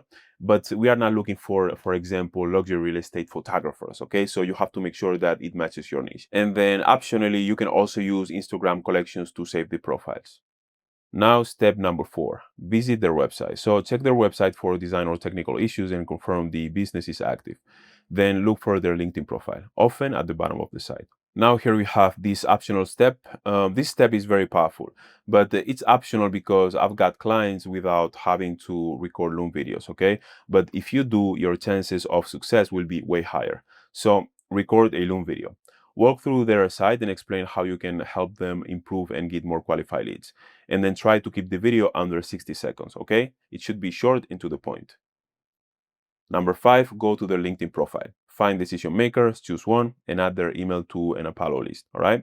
So basically, your prospect list in Apollo using one of the 3 power groups. You can also segment them. So basically, you can create separate groups. Recruiters in the UK, recruiters in the United States, or maybe agencies in Australia. And, you can basically separate them in order to be more effective in your communications. Now, step number 6, update the outreach tracker. And all you have to do is to log the lead in month 1, 2, or 3, and also in the hashtag directory. If you find any duplicates, remove them. All right, so finally, step number 7, send a personalized email through Gmail using insights from their company website and Instagram profile. Then update the tracker with email sent date and response status. So after you send the email here in the tracker, you select yes in this column, and then this will populate automatically. And then when the prospect replies, you select yes, and then this will also populate automatically in this as well. So after step number 7, it's basically a loop, okay? So you repeat the process for the next lead, and then you start again here. You have access to this diagram, all right? You will find the link in the description. All right, now let's explore LinkedIn Sales Navigator, one of the best tools, if not the best tool in the world to find leads. In this lesson, I will show you how to use LinkedIn Sales Navigator to find high-quality web design leads. Sales Navigator is one of the most powerful tools for targeting decision makers, filtering by industry, and finding prospects that actually match your niche. By the end, you will know exactly how to set up your searches, save the best leads, and start building a targeted outreach list that gets responses. All right, so what is Sales Navigator? You know a little bit about LinkedIn Sales Navigator, but I want to give you a quick definition. So, Sales Navigator is a special tool inside LinkedIn that helps you find the exact people you want to do business with. It basically lets you search by job title, company, location, and other filters so you can quickly find decision makers and potential clients. And here are the steps we'll follow. Number 1, account setup and filters. Number 2, search and review. And number 3, save and outreach. So let's start with number 1, account setup and filters. In order to subscribe to Sales Navigator, you basically go to this URL. Okay, I will leave a link in the description, and then you click on this button where it says start your free trial. Remember that you have 30 days for free, and all you have to do is log into your account and follow the instructions. All right, so at the time of this recording, this is the plan you should choose. All right, Sales Navigator Core. All right, so once you are subscribed to Sales Navigator, you will find this icon right here. Okay, where it says Sales Nav at the top right. So basically click. All right, so this is the Sales Nav dashboard. And then here at the top, where it says search, you can click on lead filters. And then you will see basically this panel right here. And this is the panel we'll use to filter and find the best leads. I will give you a quick tour and show you some of the options we'll use because we are not going to use all these options, all right? I want to make it easy for you, and I don't want you to be like overwhelmed with all these different filtering options and all these things. So let me show you. The first option we see is current company. So basically, if you are searching for a lead that works in a specific company, you can add it here. So let's say Nike, for example. If you select Nike, you will see here all the Nike employees that are on LinkedIn, okay? To remove the filter, you simply click here, okay? And the next one is company headcount, basically the amount of employees a company has, right? So when you click, you can see these different, brackets, right? Like 1 to 10 employees, 11 to 50 employees, 51 to 200 employees, and so on, okay? So let me select this one, for example. And now here we have all these people that belong to companies that have between 11 to 50 employees. The next one, past company, I never use it, so it's not relevant. Company type, the same thing. And then company headquarters, this one is great because let's say you want to target, prospects that work at companies located in the United States, right? So you can add here United States, for example. And then you will see the results, okay? So we have 12 million results, okay? So 12 million people that work at companies that basically have 11 to 50 employees and are located in the United States. The next option we have is function, and I never use this one because, this is run by an algorithm and it makes a lot of mistakes, okay? So don't use it. You can explore and you can test, but I never use this one. The next one is very relevant, current job title. So let's say we are looking for owners or founders, co-founders, CEOs, or whatever. We can search here. So let's add owner, for example. And now here we can see the results, basically people that belong to companies that have between 11 to 50 employees that are located in the United States. The company, not them, they can be located overseas, as I explained. And then also the job title. So basically the person's job title, okay? Very simple. The next one we have is seniority level. And this one is also run by an algorithm, just like function, and it makes a lot of mistakes. So don't use this one. The next relevant filter we have is geography. And let's say you want to target, an individual that lives in New York, for example, right? You can write here, New York, okay? And in the results, we'll see all these people that basically check all these boxes, okay, all these filters, and are currently living in New York. And you have to understand that if you don't select the company headquarters location and then you select only the personal location, what happens is maybe someone is located in New York, but then the company he's working for is located in London, okay? And you don't want to target companies in the UK if you want to target only companies in the United States, okay? So make sure that you also add the company's headquarters. And most of the times you won't add the person's location if you are targeting, like companies that are based in one place. But sometimes it's useful also to find the person's location. So let's say you are searching for, like fitness coaches based in Miami, right? So you add here Miami, for example. Now we can see all these people that are based in Miami, okay? However, their company headquarters can be based anywhere in the United States. So, for example, okay, so this one, okay, it's based, the company headquarters is in North Carolina, okay? But they are basically based in Miami, Florida, right? Because this is how we set the filters. All right, so next filter is industry, and here we can add basically the industry. So let's say medical practices or real estate. All right, maybe venture capital. All right, you get the point. All right, now you know the essential filters, and you can ignore all these other filters for now, okay? And the next step is to focus on niche specific searches. I'm going to first remove all these filters so we can start fresh. All right, so I've prepared this document to help you refine your LinkedIn Sales Navigator searches. And as you can see here, I explain basically everything, okay? Like the Boolean searches, the keywords, like the filtering and everything, okay?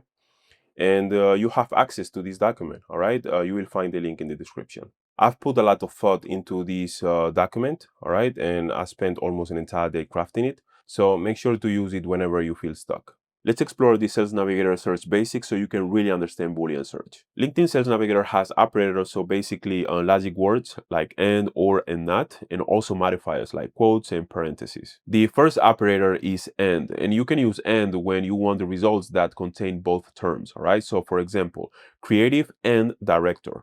And the result would be people who have both creative and director somewhere in their title, all right? But not necessarily right next to each other. The next one is or. So use or when you want LinkedIn to include results with one term or the other. Okay, so for example, agency owner or studio owner. And the result is people who have either agency owner or studio owner in their title. The next operator is not. And you use not when you want to filter out unwanted terms. All right. So for example, if you want to search for creative director, but not assistant. So people with creative director in their title, but excludes those with assistant creative director, which is great. Now the modifiers, and the first one is quotes. So basically you use quotes when you want LinkedIn to look for the exact phrase. So for example, creative director, right? So only people with creative director in the title, okay? Not just creative or director. And this is important because what many beginners do is write creative director without the quotes. And if you do that, you will basically find people that their title says creative and then other people that their title says director. And you don't want that. You want creative directors, right? Not creative or directors. The next one is parentheses. And you want to use parentheses to organize your Boolean searches and combine operators. And here's an example. So parentheses, agency owners or founders, parentheses, and parentheses, creative agencies or design studios, parentheses. And the result would be owners or founders of companies that are either creative agencies or design studios. Powerful. Now you know how to use operators and modifiers. Let's continue with the example. All right, so here we have an example, and this is the one I will use right now to find some leads as an example. All right, we're gonna focus on the dental niche, and I will show you how to implement this right now. All right, so back to Sales Navigator. And the company headcount in this case is going to be self-employed, because some dental practices are basically like one or two people, maybe like family practices, smaller practices. Still, most of them can afford web design services. Okay, so we're gonna add self-employed, and then 1 to 10 as well, and then 11 to 50. All right, and maybe even like 51 to 200. Nah, we're gonna keep it like this. Okay. All right, location, we are going to add United States.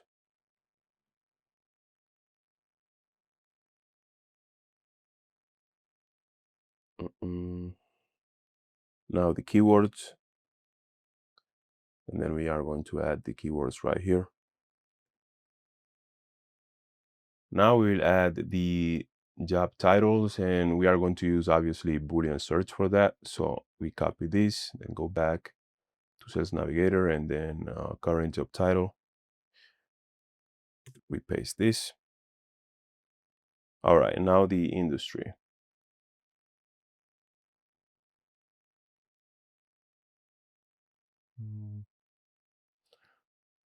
Yeah, hospitals and healthcare.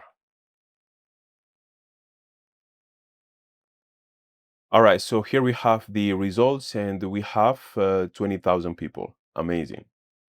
And you have to understand that LinkedIn Sales Navigator is not perfect. Okay, so not all these 20,000 people will be owners of dental practices, right? Some of them will sell products to dentists, some of them will have platforms or whatever. But you have to understand that even those people could be good leads, because they are basically related to the niche, and you have to be smart about it and try to tap into their network, because they probably know many dentists. All right.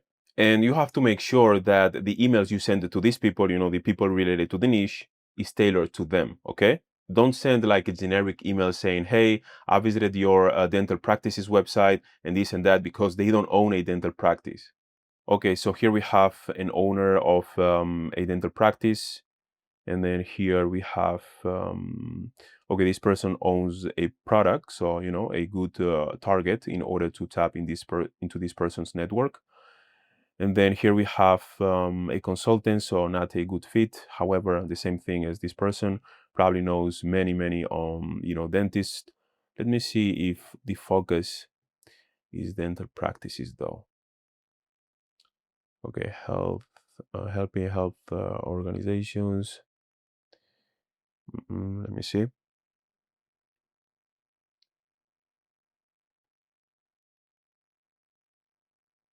We're gonna check the profile.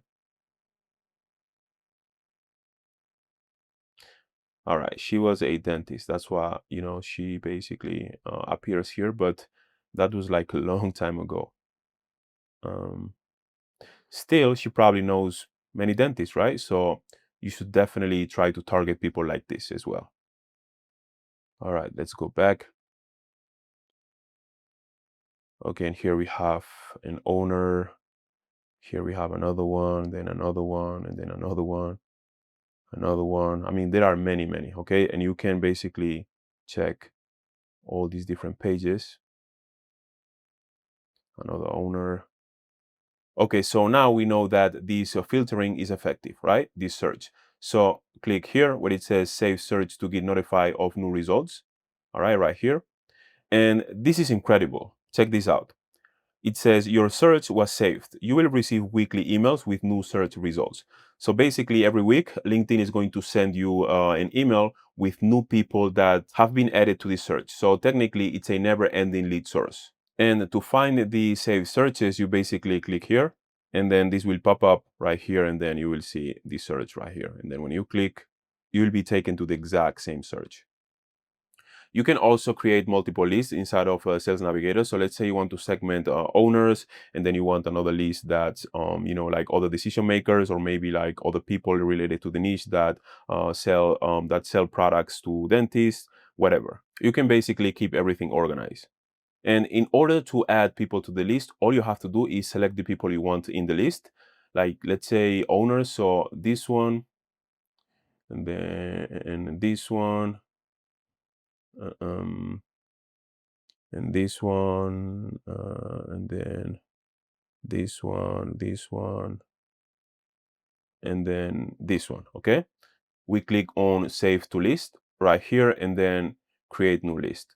Now you will see this pop up, and we'll use the cycle system, right? So here we can add this name, nurse, and then cycle 1, okay? And then here you can add the description if you want, and then create and save.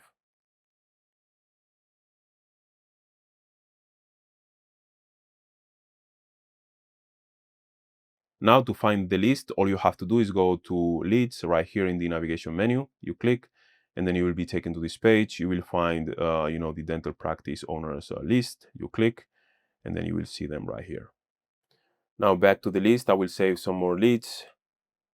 And as you can see, once you save them, you will see the button turn white basically. And that way you will know that these leads are saved in the list. So I'm gonna add some more owners. You have to keep in mind that you can only select people within this page. So let's say I will select this person, and then maybe like this person. If I go, as you can see here, we have 2 people selected. If we go to page number 2, now we don't have anyone selected. However, there is a way to select many more people, and that's with EvaBoot, and I will show you how to use it a little bit later. All right, I'm going to add a few more owners. This one, maybe this one as well. All right. Now let's go back to the list right here. And then once you have 30 to 50 potential pre-qualified leads in this page, you have to check the profiles one by one, making sure that they are a good fit, and then add them to the Apollo list. So for example, I will click on this profile. Then you can extend it by clicking on this arrow right here, this icon. Okay. Now I will scroll down until I see the experience section. And we can see here that she's the founder and CEO, but she also has other roles within the company. But she's indeed the owner. Okay, so let's click on the company profile right here. Then we can visit the website. Now here on the website, I can already see some things that they have to fix. For example, the contrast, the color contrast between this text, and the menu items as well, and the background, this text in the background. I think it's poor in terms of contrast. Okay, so accessibility is something that they have to work on, and many other things that I see here. Contrast again. The text here is way too small. I mean, there are many things that they can fix, and you can actually check the color contrast with this Chrome extension. You can find it in the Chrome extension marketplace, okay? And as you can see, there are many things that they have to fix, all right? So this is potentially a good lead. What I notice is that this company is a consulting company, okay? And basically, they offer high-ticket services for to dental practices and dentists, right? So yeah, 3,000 to 10,000 per month. Yeah, this is a very good lead. However, we are going to create a different list, okay? That's going to be like dental consultants. That way we are not mixing owners with consultants and so on. All right, so let's do that. I just want to show you the natural way of doing things. That's why, I'm doing this improvised search, and I just figured out that this is a consulting company, not a dental practice, okay? And it's totally fine. Probably, if I look better in the profile, I would see it, but it's totally fine because these people basically know many dentists, right? And, consultants are the ones that basically recommend software and they recommend services and stuff like that. And when doing prospecting, you shouldn't act like a robot, right? Okay, so this person is an owner, this person is not an owner. So if I'm targeting owners, I'm gonna ignore this other person. It's not like that, okay? Because if you think like that, you will miss many, many opportunities. And in this case, targeting consultants could be very effective. It's a great network to tap into. All right, now that we know that this is potentially a great lead, even though it's not a dental practice owner, we go back to LinkedIn, to the owner's profile. And then what we do is basically move this person from the dental practice owners list and then create a new list. And to do that, we go back to leads right here in the top navigation menu. And then we go back to the list. Now we identify Amanda's profile, and then we click on these three dots right here. And then we click on add to another list. Now all we have to do is to remove this list by clicking here. And then we create another one by typing the name. So dental consultants cycle 1. And then you click on create new. All right, it's important to click on create new, because if you click on save, it won't create the list. Okay, so click on create new right here, and then now save. Now if we refresh the page, Amanda will disappear from here. Now here on the tab navigation menu, we click on leads again, and then here we'll see the new list. So we click and we see the prospect here. So on any list, when you have 30 to 50 prospects, that's when you can start adding them to the Apollo list, okay? And then after that is basically setting up everything that I showed you, the emails and everything. I will show you the flow. Imagine here we have 30 to 50 prospects. What we do is basically click on select all right here. We check this box to select all the prospects. And then here on the Apollo widget, we click on add to list. Then we click on this drop down menu, and then we create a new list, okay? And the name is going to be businesses, and then consultants. Or we can do coaches and consultants. And then create list and add. Now here on Apollo, we can see the list right here, okay? And then if we click, we can see the prospects information here. So now that we have this list that is for coaches and consultants, we will change the name of this list. So basically we click on these three dots right here and then edit. And then we're gonna add owners, okay? And then update. And then you could create a new list here on the top right corner that is for decision makers.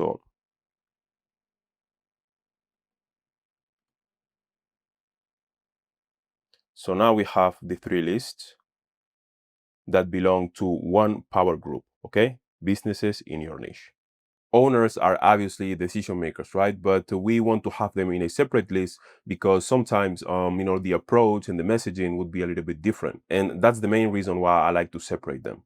Here we have the entire workflow, and the first thing we have to do is to prepare, all right? So define your niche criteria, industry, company size, location, etc., and prepare your Sales Navigator filters. The first step after preparation is basically to search on Sales Navigator. So run a search using filters and Boolean search to find decision makers in your niche.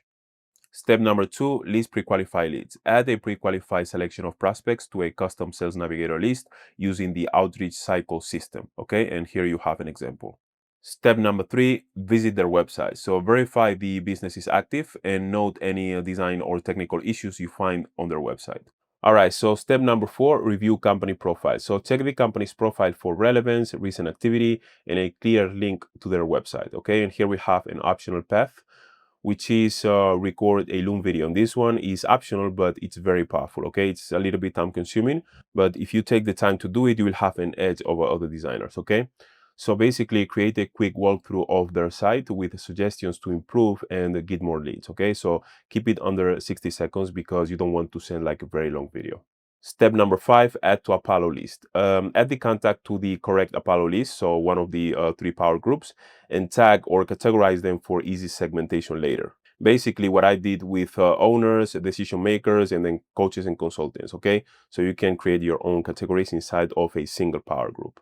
All right, so step number 6, update the outreach tracker. So basically log the lead in month 1, 2, or 3, depending on where you are. All right, so the last step, step number 7, send a personalized email through Gmail using insights from their company website and LinkedIn profile. Okay, then update the tracker with email send date. Remember that once you send the email, you come back to the tracker, and then right here you select yes, and then this will populate automatically. All right, same thing with the reply and response time. And then after step 7, it's basically a loop. You start again. Okay, step 1, 2, 3, 4, 5, 6, 7, and again. And again and again and again. You will find a link in the description to the Figma file that contains this workflow, so make sure to check it out. The next tool we'll explore is Instantly, and I've talked a little bit about Instantly earlier in this course, but now we'll do a deep dive. In this lesson, you will learn how to use Instantly to automate your cold outreach. We'll cover the essential setup steps, sequence building, campaign management, and optimization strategies to help you reach more prospects efficiently. What is Instantly? Here is a quick definition. As I said, Instantly is a cold email outreach tool that lets you send automated email sequences at scale while protecting your deliverability. So instead of sending one email at a time manually, you can upload a list of leads, set up multi-step follow-ups, and let Instantly handle the sending, tracking, and scheduling. It's basically designed to help you reach tons of prospects consistently without your emails ending up in spam. Remember what I said before about this misconception, all right? You can stop the video and then read it. Okay, so the first thing I will do is basically show you how to set your account, okay? And then the second thing is I will do a platform walkthrough to show you all the options and everything. And then after that, I will share with you the workflow. Same thing I did with Instagram and also LinkedIn. The first thing I will show you is how to set up the account. And then after that, I will do a platform walkthrough to show you the options and everything. And then after that, I will show you the workflow. Okay, so to create an account, go to instantly.ai, all right? And then click on start for free right here. And then add your information to create an account. In my case, I will sign up with Google. So I will check this and then click here. Here you can click on YouTube. Here you can click on agency. And then here, company size 1 to 10, and then continue. All right, you can click on skip tour. And here we have the dashboard. The first thing we'll do is add an email account. All right, so click here where it says add new. Okay, so here we have 3 options, and the first one is pre-warmed accounts. And basically with this one, Instantly gives you pre-made accounts that already have good reputation and you can use right away. The only problem with this is that the emails, are very generic, the email addresses, and it's not the best thing you can do. So we are going to ignore this option right here. This is more for marketers that want to send email campaigns at scale very fast, and that's not what we are doing right now. The second option is great because it basically means that Instantly handles everything for you. The only problem is that you don't have control over the accounts. If you want to change the password, for example, stuff like that, you have to contact support. So it's not the ideal setup for the first campaigns. However, I use it when I'm scaling the campaigns. I will explain what I mean later when I talk about the scaling. The good thing about this option is that you get a custom domain, okay? So you are using your own brand instead of a random domain like with this one. And the third option is the one we'll use, all right? We will connect our Google account to Instantly. So click here where it says Google, and then click on option 1, then click on this link right here, Google Workspace admin panel. Now add your credentials to log in. Remember that this should be your custom domain, all right? The one that you register, through Google Workspace and not your personal email account. Now here inside of Google Workspace, click on configure new app right here. Now go back to Instantly, and then right here, click on copy. Go back to Google Workspace, and then you paste this here, and then you click on search. Now click here, and then continue. Now here, make sure the first option is the one selected, and then click on continue right here. Here, click on trusted, and then continue. And finish. Now let's go back to Instantly, and then click on login right here. Choose your Google account. And then allow right here. All right, connected. Now let's go back by clicking here. And as you can see, the domain is connected. Okay, now I will do a quick walkthrough so you can see the different features and options. So the first thing is basically here in this area right here, you will see all your domains. Right now, I only have one, but if I add another inbox, it's going to appear here. It's great for organization and control. All right, so here we have this drop-down menu, and basically here we can see all the different statuses and we can filter. So let's say we want to see all the emails all the accounts that are paused, right? So you click here, or the ones that have errors and so on, okay? This is especially useful when you have multiple accounts, all right? Now we have this icon right here. When we hover over this icon, it says test domain setup. And then when we click, we can see here that it tells us if we have everything perfectly set up or not. So if you carefully follow all these steps that I showed you, you should see this. Perfect. All right, so now click on the email address right here, and this will show up. And the first thing you have to do here is to enable the warm up feature by clicking enable right here. Now you will see this notice, and warming up is very important, but you have to understand that it takes several weeks, okay? And don't worry, because I will show you exactly what this means. All right, click on yes, I understand, and then click on continue. Now this will turn green. So you should know what warm up is, because I've explained that earlier in this course, but here is a graphic representation.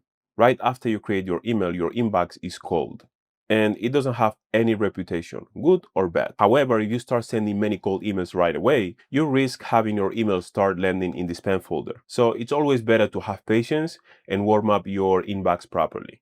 And this is how it works. When you have this feature activated, your email account automatically will start sending emails to other trusted accounts. This is called a warm up pull, and instantly does this automatically, so you don't have to worry about anything. Something like this, all right? And then after 3 to 4 weeks, now your email will be warmed up, and then your account will be ready to send more cold emails. And you have to be patient, all right? Like 3 to 4 weeks is nothing, and you can basically work on your craft, work on your portfolio, do concept projects, whatever, network on LinkedIn, social media.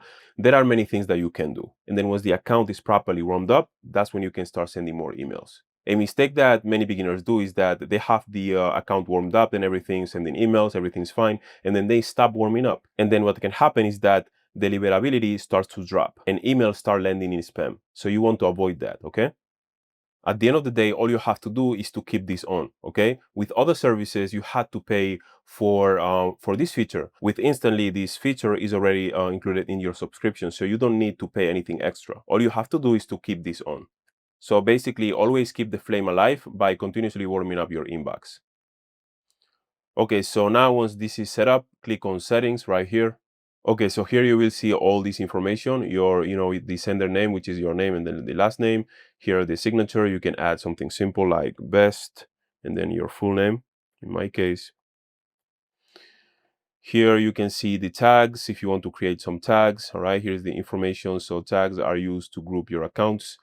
All right, here you can see the campaign settings, and this is very important, so pay attention. So here is the daily campaign limit. Keep it at 30 emails per day, okay? This is the maximum emails you will send per day, and don't go over 30 emails, okay?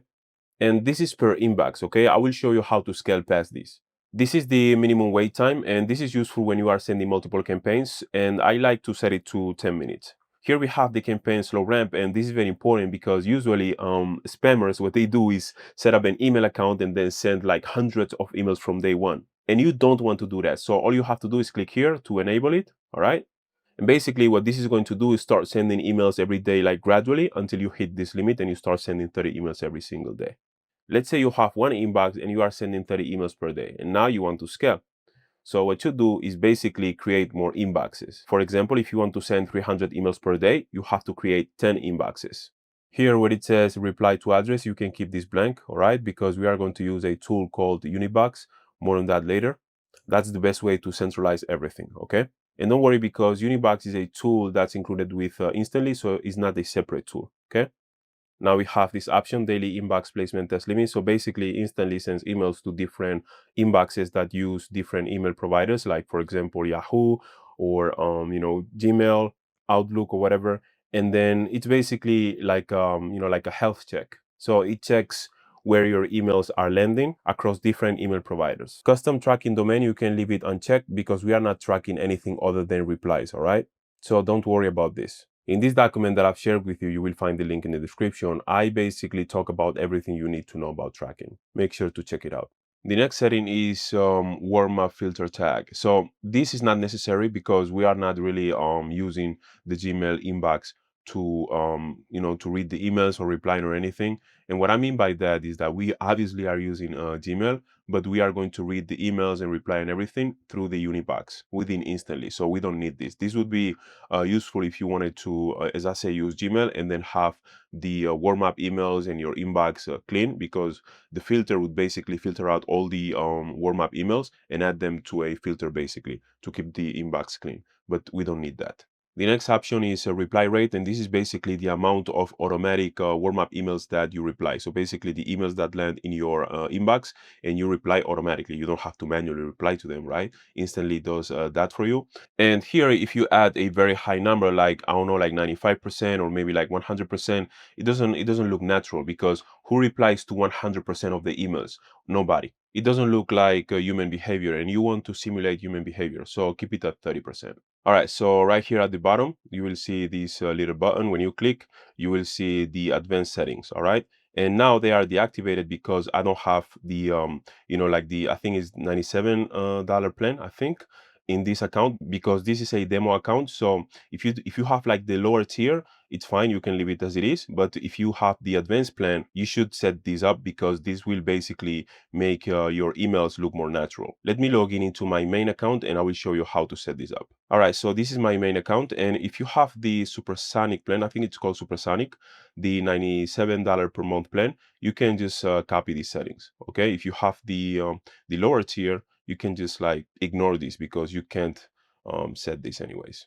Okay, so after you finish with the settings, click on save, and that's it. All right, so here, when you click on the email address and then go to campaigns, you will see all the campaigns this email address is associated with. All right, right now we don't have any campaigns, but you will find them right here. Okay. All right, so the next section is the campaign section. Basically, click on this icon right here, and then this will take you to the campaigns page. You will find all your campaigns here, the active and non-active, whatever, and then you can use the filters. However, since this is a demo account, I don't have any campaigns. So let me log in again into my main account. All right, so here we have a campaign that I'm running right now, and it's basically for high-ticket freelance projects, okay? To work with agencies mainly. To access the data, all you have to do is click on this campaign, and then you will see this dashboard.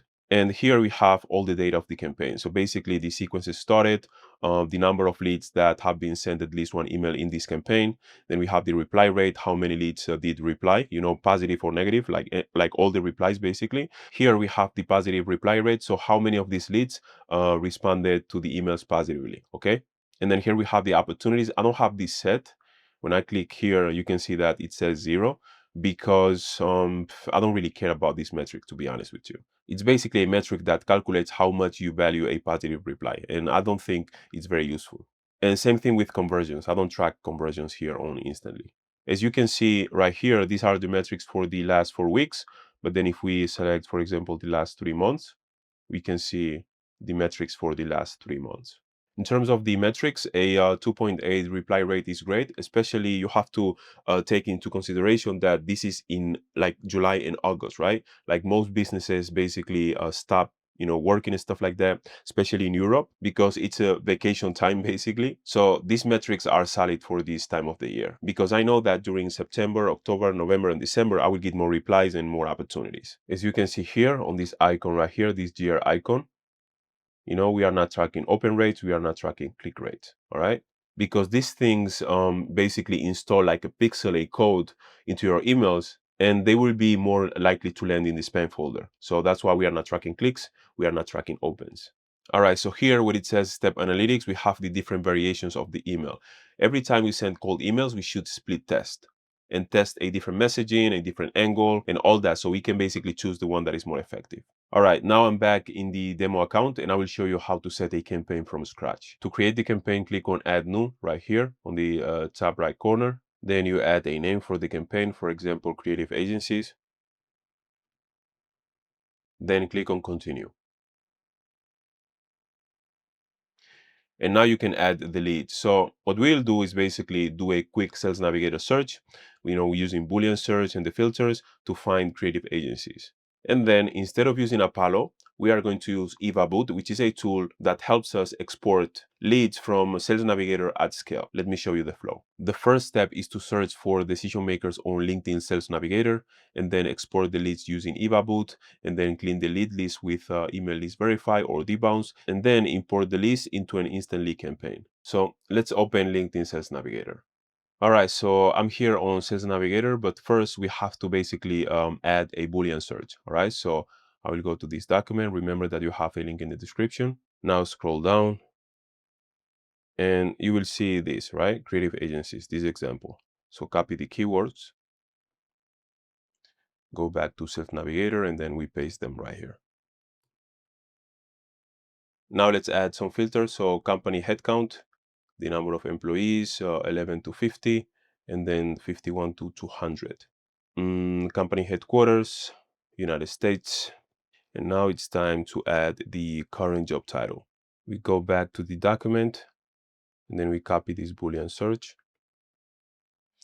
Go back to Sales Navigator, and then here where it says current job title, we click, and then we paste the Boolean search right here. Now here where it says industry, we search for design, then we add the design services, and then we add advertising services, graphic design, and then marketing. So design services, advertising services, graphic design, and then marketing services.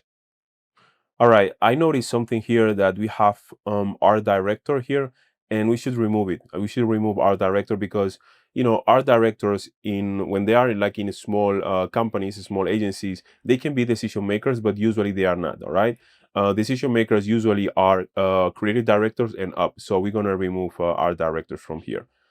I'm going to remove this, then go back to the document.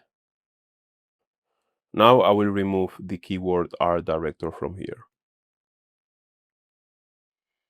All right, now copy this again, back to Sales Navigator, and then here.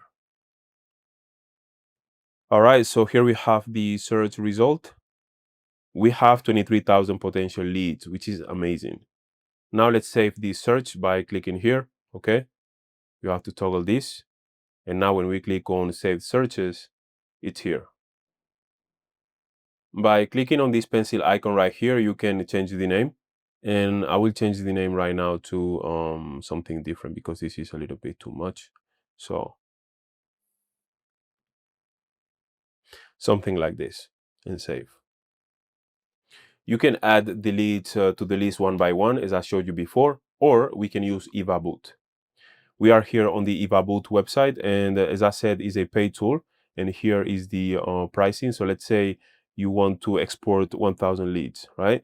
So it's basically $99 per month because you need 1 credit for the lead or account exported, and then 1 credit for the email address, right? So it's basically like 1 lead with email, 2 credits. And for $99 per month, you get 4,000 credits, right? So you can export 2,000 leads. As you can see here, if I add a 2 right here, so it's 2,000 leads, the credits increase, but the price is the same. And then 500 leads or 200 leads, all right, the price changes. And again, I'm not affiliated with this company, and I don't get paid to recommend this tool. So this is basically my honest recommendation because I use it personally. And remember that this tool is basically for people that are trying to scale and not so much for beginners. If you are a total beginner or don't have money to invest, follow this flow, okay? The one that I showed you before. Now let's create an account. Here at the top right corner, you will see this button where it says sign up, click. Now click on this link where it says create an account. Then you can sign up with Google or you can add your email right here. I will sign up with Google. Now it's time to install the Chrome extension. So click on this button and then add to Chrome.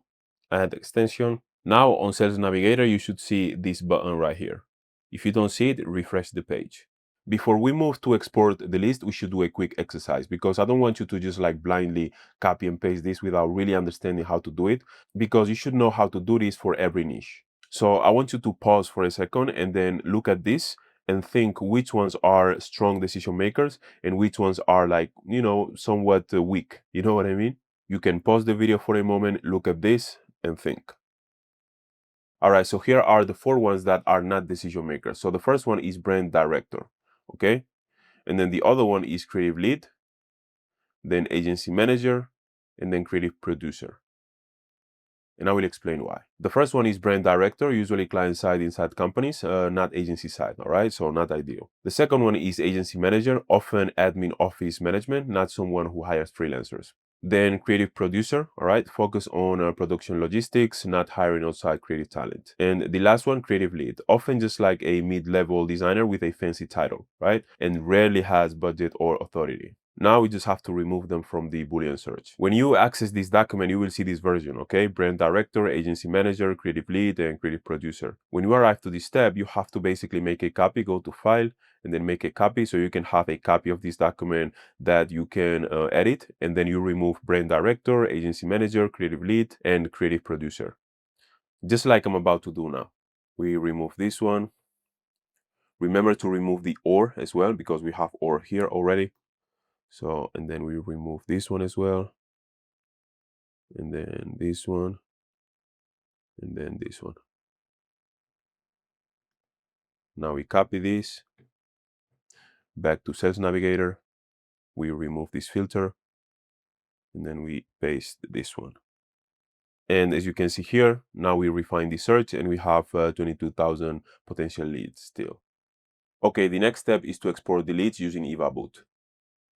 All you have to do is click on this purple button right here. You will be taken to this page, and all you have to do is click on this button right here where it says with emails. You click here. You will be taken to this page, and depending on the amount of leads that you want to export, it's going to take a little bit, maybe like 20 minutes, sometimes 30, sometimes 15, sometimes a little bit more. But you just have to wait, and then after that you will see here where it says emails and leads, the amount of leads, and then the amount of leads that have a verified email.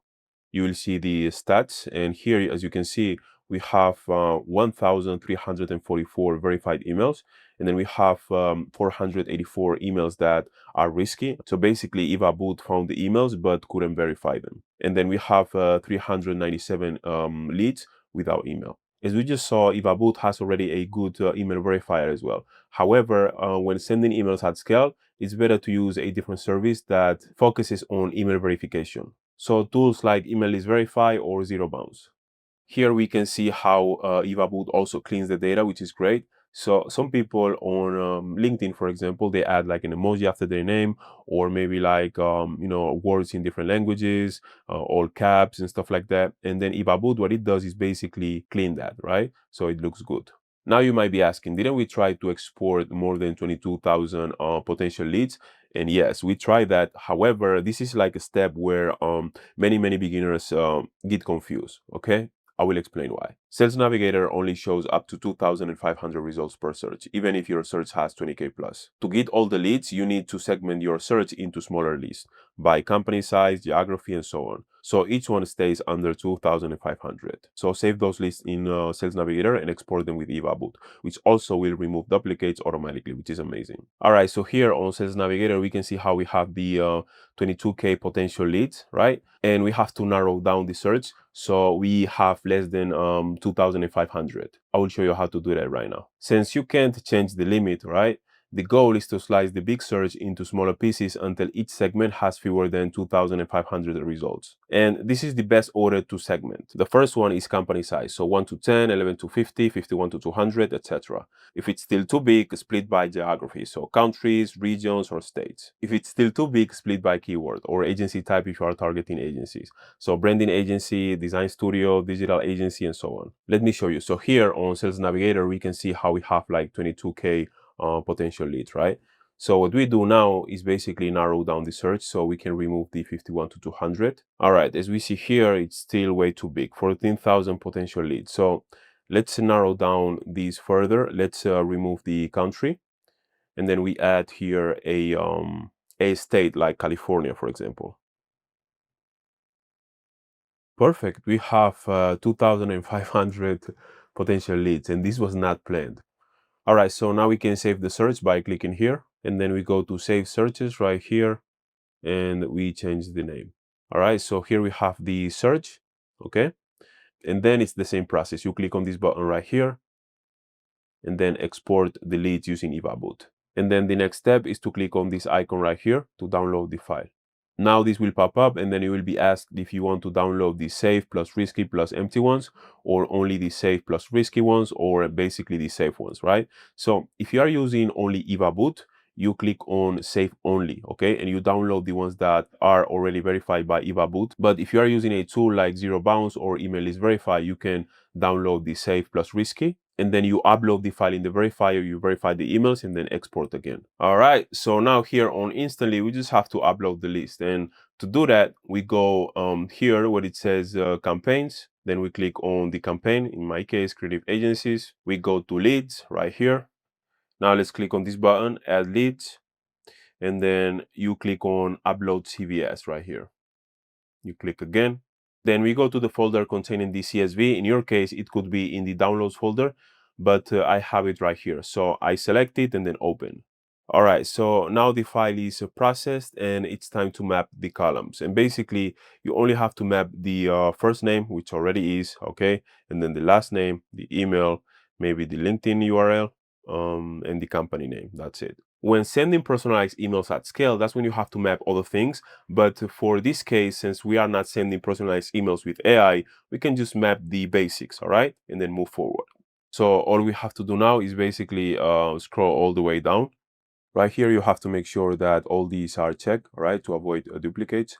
And then you can leave verify leads unchecked because Eva Boot already verifies the leads. And if you are scaling and you are using a tool like Zero Bounce or Email is Verify, you can basically, the leads are verified already. So you can click on upload all. So after clicking the button, these appear here. And it's because with the free plan, you can upload up to 250 leads. So you can upgrade, obviously. And to show you the next steps, I will log in into my main account, which has the, like the paid version activated. And yeah, if you want to upgrade, all you have to do is click on this button and follow these steps.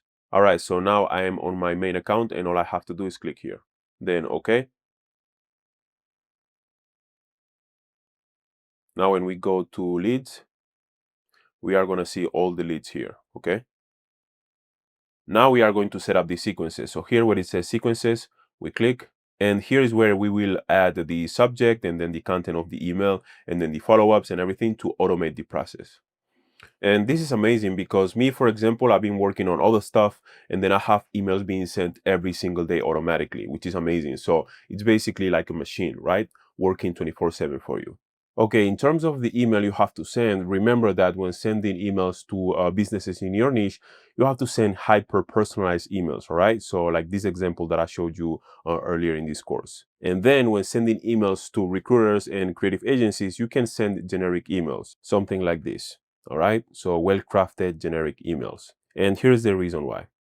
When reaching out to businesses in your niche, send hyper-personalized emails that demonstrate deep understanding of their industry and specific challenges because they often need to be convinced that they need your services. And this is not always the case, but it's something very common. However, when reaching out to creative agencies and recruiters, well-crafted generic emails are also effective because these professionals are actively seeking talent, receive high volume of outreach daily, and can quickly assess your fit based on your skills and portfolio rather than how much research you've done on their company. And again, don't just copy this and then send it. Make sure you think and then create your own version. This is just like a guide, a framework, all right? Here we have the email on Instantly, and now we have to add the variables. So after hi, we can click on variables right here at the bottom, and then we add first name, okay? And then right after the bracket, we add a comma. Here I will remove best, and then I will add a variable, which is the signature. Now you can click on preview right here, and then you will see a preview of the email. And as you can see, it shows the name, the prospect's name, and also your name here below the, here below in the signature. And then here we have the subject as well. And you can write the subject right here, okay? Right here in the preview, we can also check for the deliverability score. So we click here. And as you can see, it's a perfect email in terms of deliverability. And now it's time to add the follow-ups. I will show you how. All right, so here in this document that I've prepared for you, you will see the template for cycle 1, and then cycle 2, and then cycle 3, okay?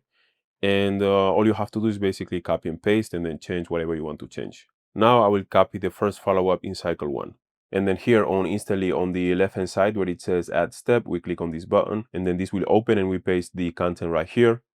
And then we add this space. Here you can write your portfolio. In my case, your portfolio link in my case, and then click on preview. All right, I will add a space here. So right here, preview again, it looks good. If you want to check the email to make sure it looks good in the inbox, you click on this button right here where it says send test email, and then it will send an email to your email address. Now I will add the second follow-up. So right here, I will copy this and do the same thing. Here we click on add step, and then here we paste the content and then preview. Looks good. Now let's add the last follow-up for this cycle. So we copy this and then we do the same thing. All right, so now it's time to set the time between each follow-up. So this will be 3 days, and then this will be 3 days, and this can be 5 to 7 days. I will add 7 days, and then you click on save. Now I will show you an advanced technique. The technique is called spin tags. And what is a spin tags? When you send cold emails with Instantly or a similar tool, you don't want every email to look 100% the same. If every subject line or sentence is identical, email providers might think that you are sending spam. Spin tags is a way to create many versions of the same line automatically. It makes your emails look more natural. So spin tags is like moving in stealth mode. As always, I've prepared this document where you will find everything you need to know about spin tags, and you will find the link in the description. Instantly makes it very easy to activate and set spin tags, and all you have to do is click right here at the bottom where it says AI tools, and then click on AI spin tags writer right here. And as you can see, now you have the result right here. And this is the syntax basically. So you have here where it says random to activate the spin tags, right? And then we have 3 variations: hi, hello, and then greetings. So let's say instead of greetings, we want to say hey. So we remove this part and then we say hey, okay? And then if we click on preview, we can see how it says hey Mike. And then when we preview again, it says hi Mike. And now if we preview again, we can see how it says hello, okay? As you can see here, we also have spin tags in the body of the email. And the first variation is, this will be my last follow-up, and then we have another variation. This is my final follow-up, and then a third variation. I'm sending one last follow-up, all right? And the same thing with the rest of the email. And you can write your own spin tags by using the same syntax, but if you are using the AI tool, which is exactly what I did, make sure you check the email, all right? And then change whatever you want to change. And then to see how the email looks, you basically click on preview as I did before, and you will see the different versions. And that's the key. Basically, when you send the emails, Instantly will pick a different version and not send the same email to everyone. It's amazing. Another cool thing about spin tags is that you can use it for the subject line. I will show you right now. So I'm gonna add spin tags here. Random. So this is the first variation, and then I will add another one.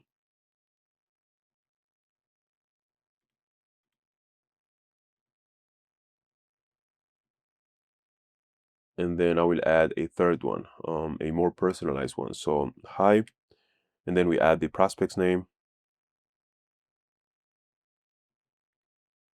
and then a comma, and then I am available. All right, so now let's click on preview. And as you can see, we have the personalized subject line. And then if we preview again, now we have the other one, and so on. Here we have the flow. So the first thing you have to do is write the content of the email manually, all right? And then use ChatGPT for assistance. You can also use Claude or Gemini or DeepSeek or whatever tool you want to use. And then apply spin tags using Instantly's AI spin tags writer, and check to make sure it looks good, okay? And then preview the email to make sure the spin tags works, and send a test email to yourself to double check it looks natural. And then after that, check the deliverability score, and then click on save. Now let's talk about another important thing, opt-out, basically letting your prospects unsubscribe from your email list. And why it's important. When we send cold emails, we want to respect people's inboxes, right? That means that if someone isn't interested, we should make it easy for them to tell us instead of forcing them to hit report spam. And how should we implement this? So In newsletters, you see unsubscribe links at the bottom, right? But for cold outreach, links are a bad idea because they make your email look like mass marketing, right? And we don't want that. They can hurt your deliverability, so basically increases the chances of landing in the promotions tab or spam folder. In cold outreach, our goal is to look personal, right? That's why we don't use unsubscribe links. They look automated and hurt deliverability. Instead, we use a polite plain text opt-out line. And yes, a few people might still click spam, but if you write respectfully and keep volume reasonable, most will just reply not interested. That's the balance, all right? So deliverability and respect. So to add the opt-out, we can basically write a PS right here. So something like this. If you understand.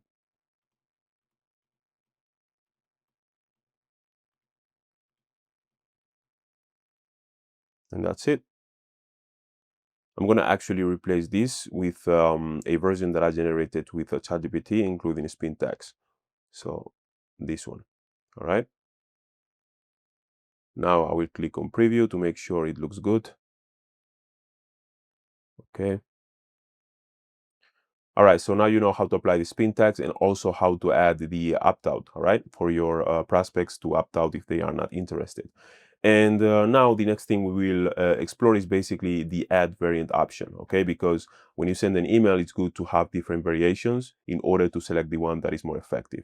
And to do that, we basically use this option. We click on add variant, and then we can create another variant of the email. And then that's it. After that, you click on save, all right? And then you go to the, when you go to the analytics tab, you will basically see here the data for, all the variations basically. So after you finish setting up the emails for cycle 1, you add a time delay of 3 months, right? So 90 days, and then you add the emails for cycle 2. And then after that, you add a time delay of 6 months. So basically 180 days, and then you add the emails of cycle 3, all in the same sequence. And this is how you do it. So basically here we have the first email, first email for cycle 1. And then here we have the first follow-up, even though it says step 2 because it's the second step, but this is follow-up 1, and then follow-up 2, and then follow-up 3, right? And what we do now is basically add another step. So we click on add the step, and now we have step 5. This is the first email of cycle 2. And cycle 2 is going to be a new thread, okay? I will show you how to do that in a second. And as you can see here, it says follow-up 1, right? In cycle 2, we don't have an original email because in reality, the original email is the first one we send, even though it's in a different thread, right? So it's going to be a follow-up. So follow-up 1, 2, and 3. But this is going to be treated as an original email. So during cycle 1, we'll have 4 emails, right? The original email and then 3 follow-ups, okay? During cycle 2, we will have 3 emails in total. The first follow-up is going to be treated as an original email because we are sending it in a new thread, okay? And then we do the same thing with cycle 3. In order to make sure that this is sent in a new thread, you have to add a subject line, right? So here you can add a subject line. I'm just gonna use one as an example, but you have to really think. So let's say we are sending this email at the end of the 3rd quarter. So we can say something like hi, and then first name. I don't know, like how's prep for Q4 going, something like that. And now, as you can see, this will be sent in a new thread because here, this follow-up, it says previous email subject. So basically, it's going to be sent in the same thread as the first email we sent, right? So these follow-ups will be in the same thread, as I said, and then this one will be in a new thread. I hope it makes sense. And then here, in the time between this email and this email, because this one, remember, is basically the 3rd email in the first cycle. So we're going to wait 3 months, which is 90 days, right? So we add 90 days right here, okay? And then after that, we add the next step inside of the second cycle. And then here, we're going to add 3 days, okay? And then after that, we craft the email and all that. And then we add another step. And then here is going to be like 5 to 7 days. So let's add 5 days, okay? And that's it. You have to do the same thing for cycle 3. So we add a new step to start cycle 3. And then here we add 180 days, all right? So 6 months. And then here we have to add a subject line as well, okay? To make sure that this is sent in a new thread. I'm going to add a random subject line just to show you an example. So, and then I will add a new step. We wait for 3 days. And then another step. We wait for 5 days. And that's it. We have now cycle 3. All right, so let me scroll up. So here we have the original email, the first email we sent. Okay, so the first email in cycle 1, which is the original email. Now we have the first follow-up in cycle 1, the second follow-up in cycle 1, and then here we have the third follow-up in cycle 1.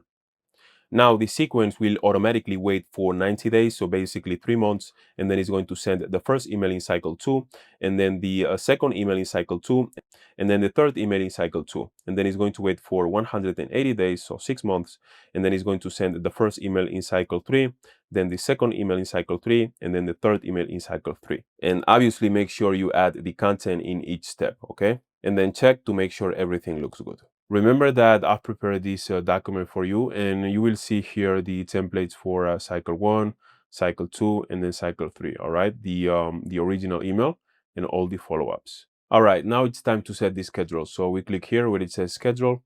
When you set your schedule in Instantly, always schedule during your prospect's business hours, right? Not yours. For US campaigns, the sweet spot is from 10 a.m. to 3 p.m. Eastern time. That way, East Coast prospects see your emails midday, and then the ones that are located in the West Coast basically get them in the morning.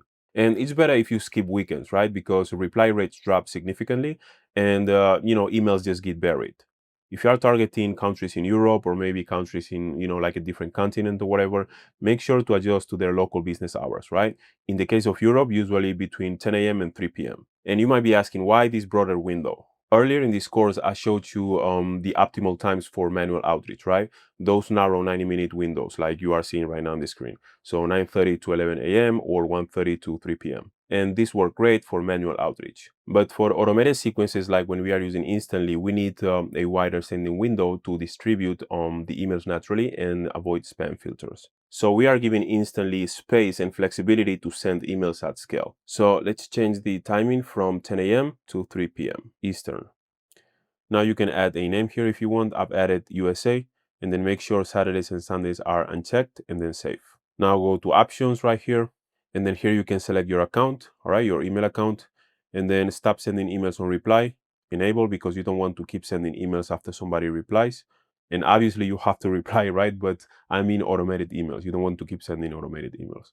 And then open tracking, disable, because we are not tracking opens, okay? We are only tracking what really matters, which are basically replies and more so appointments booked. Delivery optimization, this is very important, all right? And we should select send emails as text only, okay? And not HTML, because we want to make sure that there is no code, all right? And this will increase the chances of the email landing in the inbox and not in the spam folder, okay? The next option is daily limit. So basically the maximum number of emails to send per day for this campaign, right? And that depends on how many inboxes you have. So as I showed you before, if you have one inbox, you send maximum 30 emails, right? Give or take. And then if you have 10 inboxes, you can basically send 300 emails, okay? Give or take as well. Here we have more advanced options, but you don't have to worry about them right now at this stage. And you can save the settings, and you can also launch. So let's save. And then when you are ready, you can click on launch. Now let's focus on the Unibox. And what is the Unibox? The Unibox is basically a centralized inbox where you will have, like your replies and everything, and you will be able to reply to your prospects. And to access the Unibox, you basically have to click here on this icon right here. You will see this page, and here on the left-hand side, you will see the replies. All right. And the ones that are interested, you will see this green thunder. All right. And when you hover over it, it says interested. And then for the ones that are not interested, you will see this red thunder, okay? And the Unibox is great because when you have multiple emails and you are scaling your campaign, you will have all the replies in one place. And navigating the Unibox is very straightforward, so you will figure it out very quickly, okay? And one thing that I like to do is basically when I click on reply right here at the bottom, and then after somebody replies to my cold email and then I reply to them, I like to check this box, right? And then if they don't reply again in 1 week, then I want Instantly to remind me to follow up, okay? And this is very important. So make sure you check this box right here. Right here at the top, right below the prospect's email, you will have the option when you click on this, drop-down menu to change the label, okay? Because even though Instantly adds the label automatically, it can make mistakes, right? So you can basically choose the right label if it's mislabeled. Here at the top right corner, we also have the option to move the lead. So for example, let's say you send an email to someone and that person is out of office. You can basically move that lead into a subsequence. For example, you create a subsequence for all the people that are out of office. and then you email them again at the later date. If you have the hyper growth plan, the one that costs $97 per month, you will see the subsequence tab right here inside of the campaign, but only if the campaign is active, okay? If the campaign is not active, you won't see this tab. And then to create a new subsequence, you just have to click on add new. And then after you create the subsequence, you go back to the Unibox, you click on the email, and then when it says move right here again, you click, and then you click on to subsequence, and then you will see the subsequence right here, okay? Here in the Unibox, you see the primary tab and then the others tab, right? So the primary is where you will find all the replies from your leads, okay? And then in the others tab, you will see basically emails from non-leads. And it's important for you to basically check this tab as well, because sometimes you might get a reply from an email that is not a lead. So for example, maybe somebody that read the email, but they have another email and they say, and then they reply you with that email. And if you don't check the others tab, you will miss that email. And that happened to me before. So make sure to check both tabs. Here on the left hand side, you also have the option to add notes internally. Then here, when you click on these three buttons, you also have other options, okay? So for example, mark as unread, edit lead, set reminder, and so on, okay? Then here on the left hand side, when you click on this drop down menu where it says more, you will see the inbox, unread only, reminders only, schedule emails, and send. So basically you can filter so it shows whatever you want to see. There is one thing I want to mention, and is that you have to be fast, right? Like when a prospect answers your email, they are usually in the middle of their workday and thinking about the problem you can solve, right? So if you respond within a few hours, you keep the momentum and show professionalism.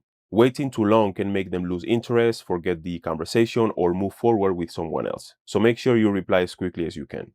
To make sure you have access to the Unibox at all times, you can scan this QR code and download the Unibox mobile app. All right, so now I will show you how to use the inbox placement test, which is great. It basically helps us determine the health of our accounts. So click on this icon right here on the left hand side. When you hover over it, it says inbox placement. So click, and then you will be taken to this page. Then click on add new right here. Then you can add a name, for example, and then continue. I like to run this test after finishing a campaign. So it's going to be a one-time test. So click here where it says select one-time test. We keep option 1 and then click on continue. Here, make sure you keep everything checked, okay? And then click on continue. Here, select the account or accounts if you have multiple accounts, and then campaigns to use, select the campaign, and then delivery mode, you can keep it at 1 by 1. After you select the campaign to use, you will see this where it says select the sequence step, and I selected the first one, all right? And then the next thing to do is to click here where it says launch test. Now you will see this page with the insights. It might take a while, but you will see the data populate right here. And then if you click on the name, you will be taken to a different page with more insights once it's done testing. Okay, now let's go to the analytics page right here. Here you will find the account-wide metrics. Here at the bottom, we can see the campaign analytics. And as you can see, I had the campaign sending emails to recruiters in the United States in this case, and then in the UK as well. And then here I have an active campaign sending emails to get projects as a freelancer. And I'm getting replies like every day or every other day, and we are in August, right? Like August is very slow, but still I'm closing some opportunities for September. So it's great. And always remember this slide that I showed you earlier in this course. If you work on your craft and stay top of mind for long enough, you will get clients. Instantly has this comprehensive, help center where you will find many answers to your questions. So if at one point you feel stuck, make sure to check it out. I will leave a link in the description. Right, so here is your step-by-step workflow that you can reference every time you run an outreach campaign. I will leave a link in the description with access to this workflow. The first thing you have to do is search for decision makers in Sales Navigator. Use Boolean search strings to find the right titles. Type something like founder or CEO or president to cast a wide net. You can also try director or VP or head of marketing depending on your target audience. Boolean logic helps you find more prospects while staying focused on decision makers. Next, you have to make sure that you apply your targeting filters carefully. Set company size parameters like 11 to 50 employees or 51 to 200. Choose your geography based on your target location and focus on 2 to 3 industries maximum to keep your messaging relevant. Here is a critical point. Segment your results into lists of under 2,500 contacts each. Sales Navigator has export limitations, as we saw before, so staying under this threshold ensures that you can actually export your work. Create separate lists for different industries, locations, or company sizes. This makes your outreach more targeted later and also improves your response rates.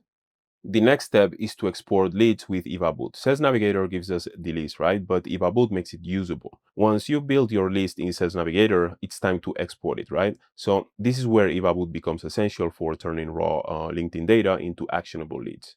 EvaBoot exports your Sales Navigator list cleanly and scrapes additional information automatically. It attempts to find email addresses for your prospects using third-party data sources, and success rates typically range from 60 to 80%, give or take, depending on your niche. The tool includes built-in data cleaning and deduplication, which is great. So basically no manual copying and pasting required, which saves hours of tedious work and reduces human error. The next one is email verification, and email verification is marked as optional, but I strongly recommend it for anyone doing serious volume outreach. Use tools like Zero Bounce or Email List Verify to remove invalid email addresses before you send. These services help eliminate the addresses that will bounce, keep only valid emails, and protect your domain reputation from the start. Here is why it matters. Sending to invalid email addresses hurt your deliverability. Email providers like Gmail or Outlook, for example, notice when you are sending emails to dead addresses, and they will start filtering your emails to spam folders. This creates a downward spiral where even your good emails don't reach inboxes. This step becomes critical as you scale your outreach volume. The cost of verification pays for itself thanks to the improved deliverability and better campaign performance. In this next step, we can also make our outreach personal and relevant. While this step is optional for beginners since it's a little bit advanced, it can significantly improve results.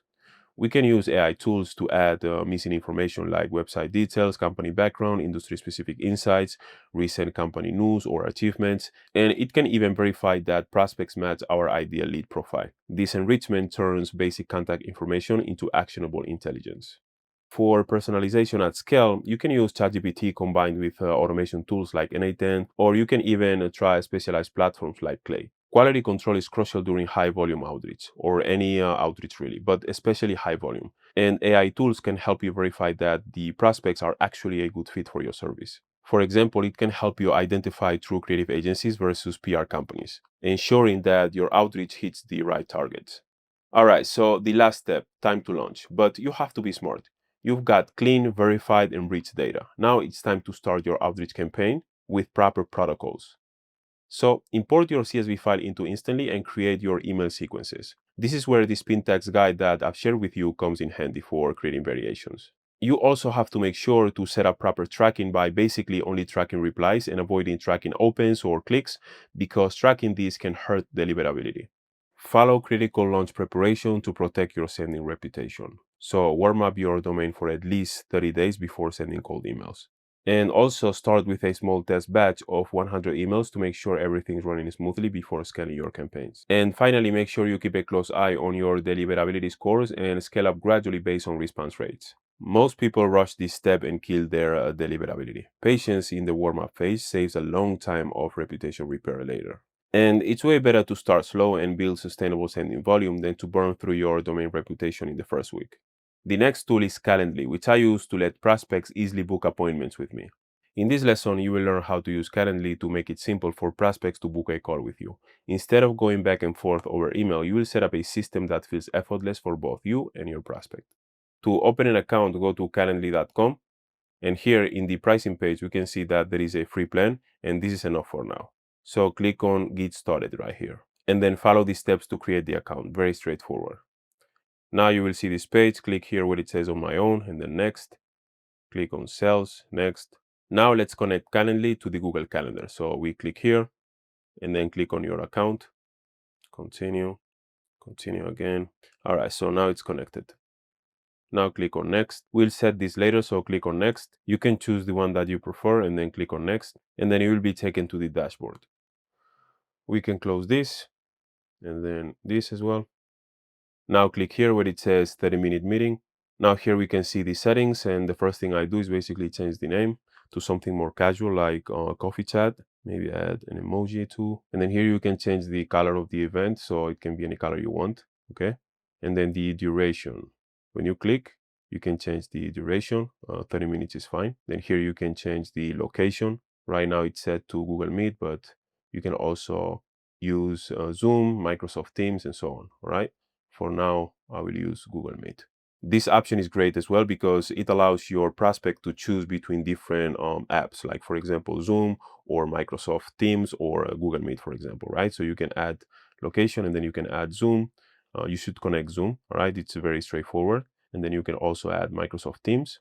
Okay, you connect to your Microsoft Teams account. I advise you to create an account for these three, communication softwares, all right? Google Meet. I mean, Google Meet, you already have an account because you have a Google account, but you should create a Zoom account and also a Microsoft Teams because sometimes people choose between these three. Because if a prospect says, okay, so let's have a Zoom call, you better have Zoom installed and know how to use it. It's easy to use, but you better know how to use it. And also Microsoft Teams, all right? Just like get the hang of it. Now the availability, and I like to set these to 30 days. So basically give my prospects enough space for them to show up in the meeting, but more than 30 days is like a little bit too much and some of them will even forget about you. So 30 days is fine. And I like to set these to 24 hours. So I have a little bit of time to prepare the meeting. And then here we have the working hours, and this is self-explanatory. You can set your schedule. And then here, when you click on more options, you have the option to add a description and then to add limits and buffers. For example, if you want a little bit of time to rest between meetings when you have a lot of meetings, and then the free or busy rules, and then the booking page options, and then a form to ask some questions before the meeting, and then a few more options. You can explore this and then click on Save Changes. You can also set your profile. So click here on this arrow right here, and then click on Profile. And then here you can set your profile. Make sure you add the same picture you have on your email, okay? Right here. Now, if you click these three buttons right here, you can click on View Booking Page, and this is your booking page. You can copy the link right here and then share it with your prospects. In the first step of your cold email sequence, keep the ask simple, all right? Dropping a Calendly link too soon can feel a little bit pushy and can hurt deliverability. Your goal with the first message is just to spark interest and get a reply. Once someone responds positively, that's the right moment to share your link, so scheduling becomes easy and natural. Congratulations on finishing this course. Most people never even take the first step, but you've gone through the full system and now you have the knowledge and the tools to land clients through cold outreach. If you want to keep building on this, there are two ways I can support you.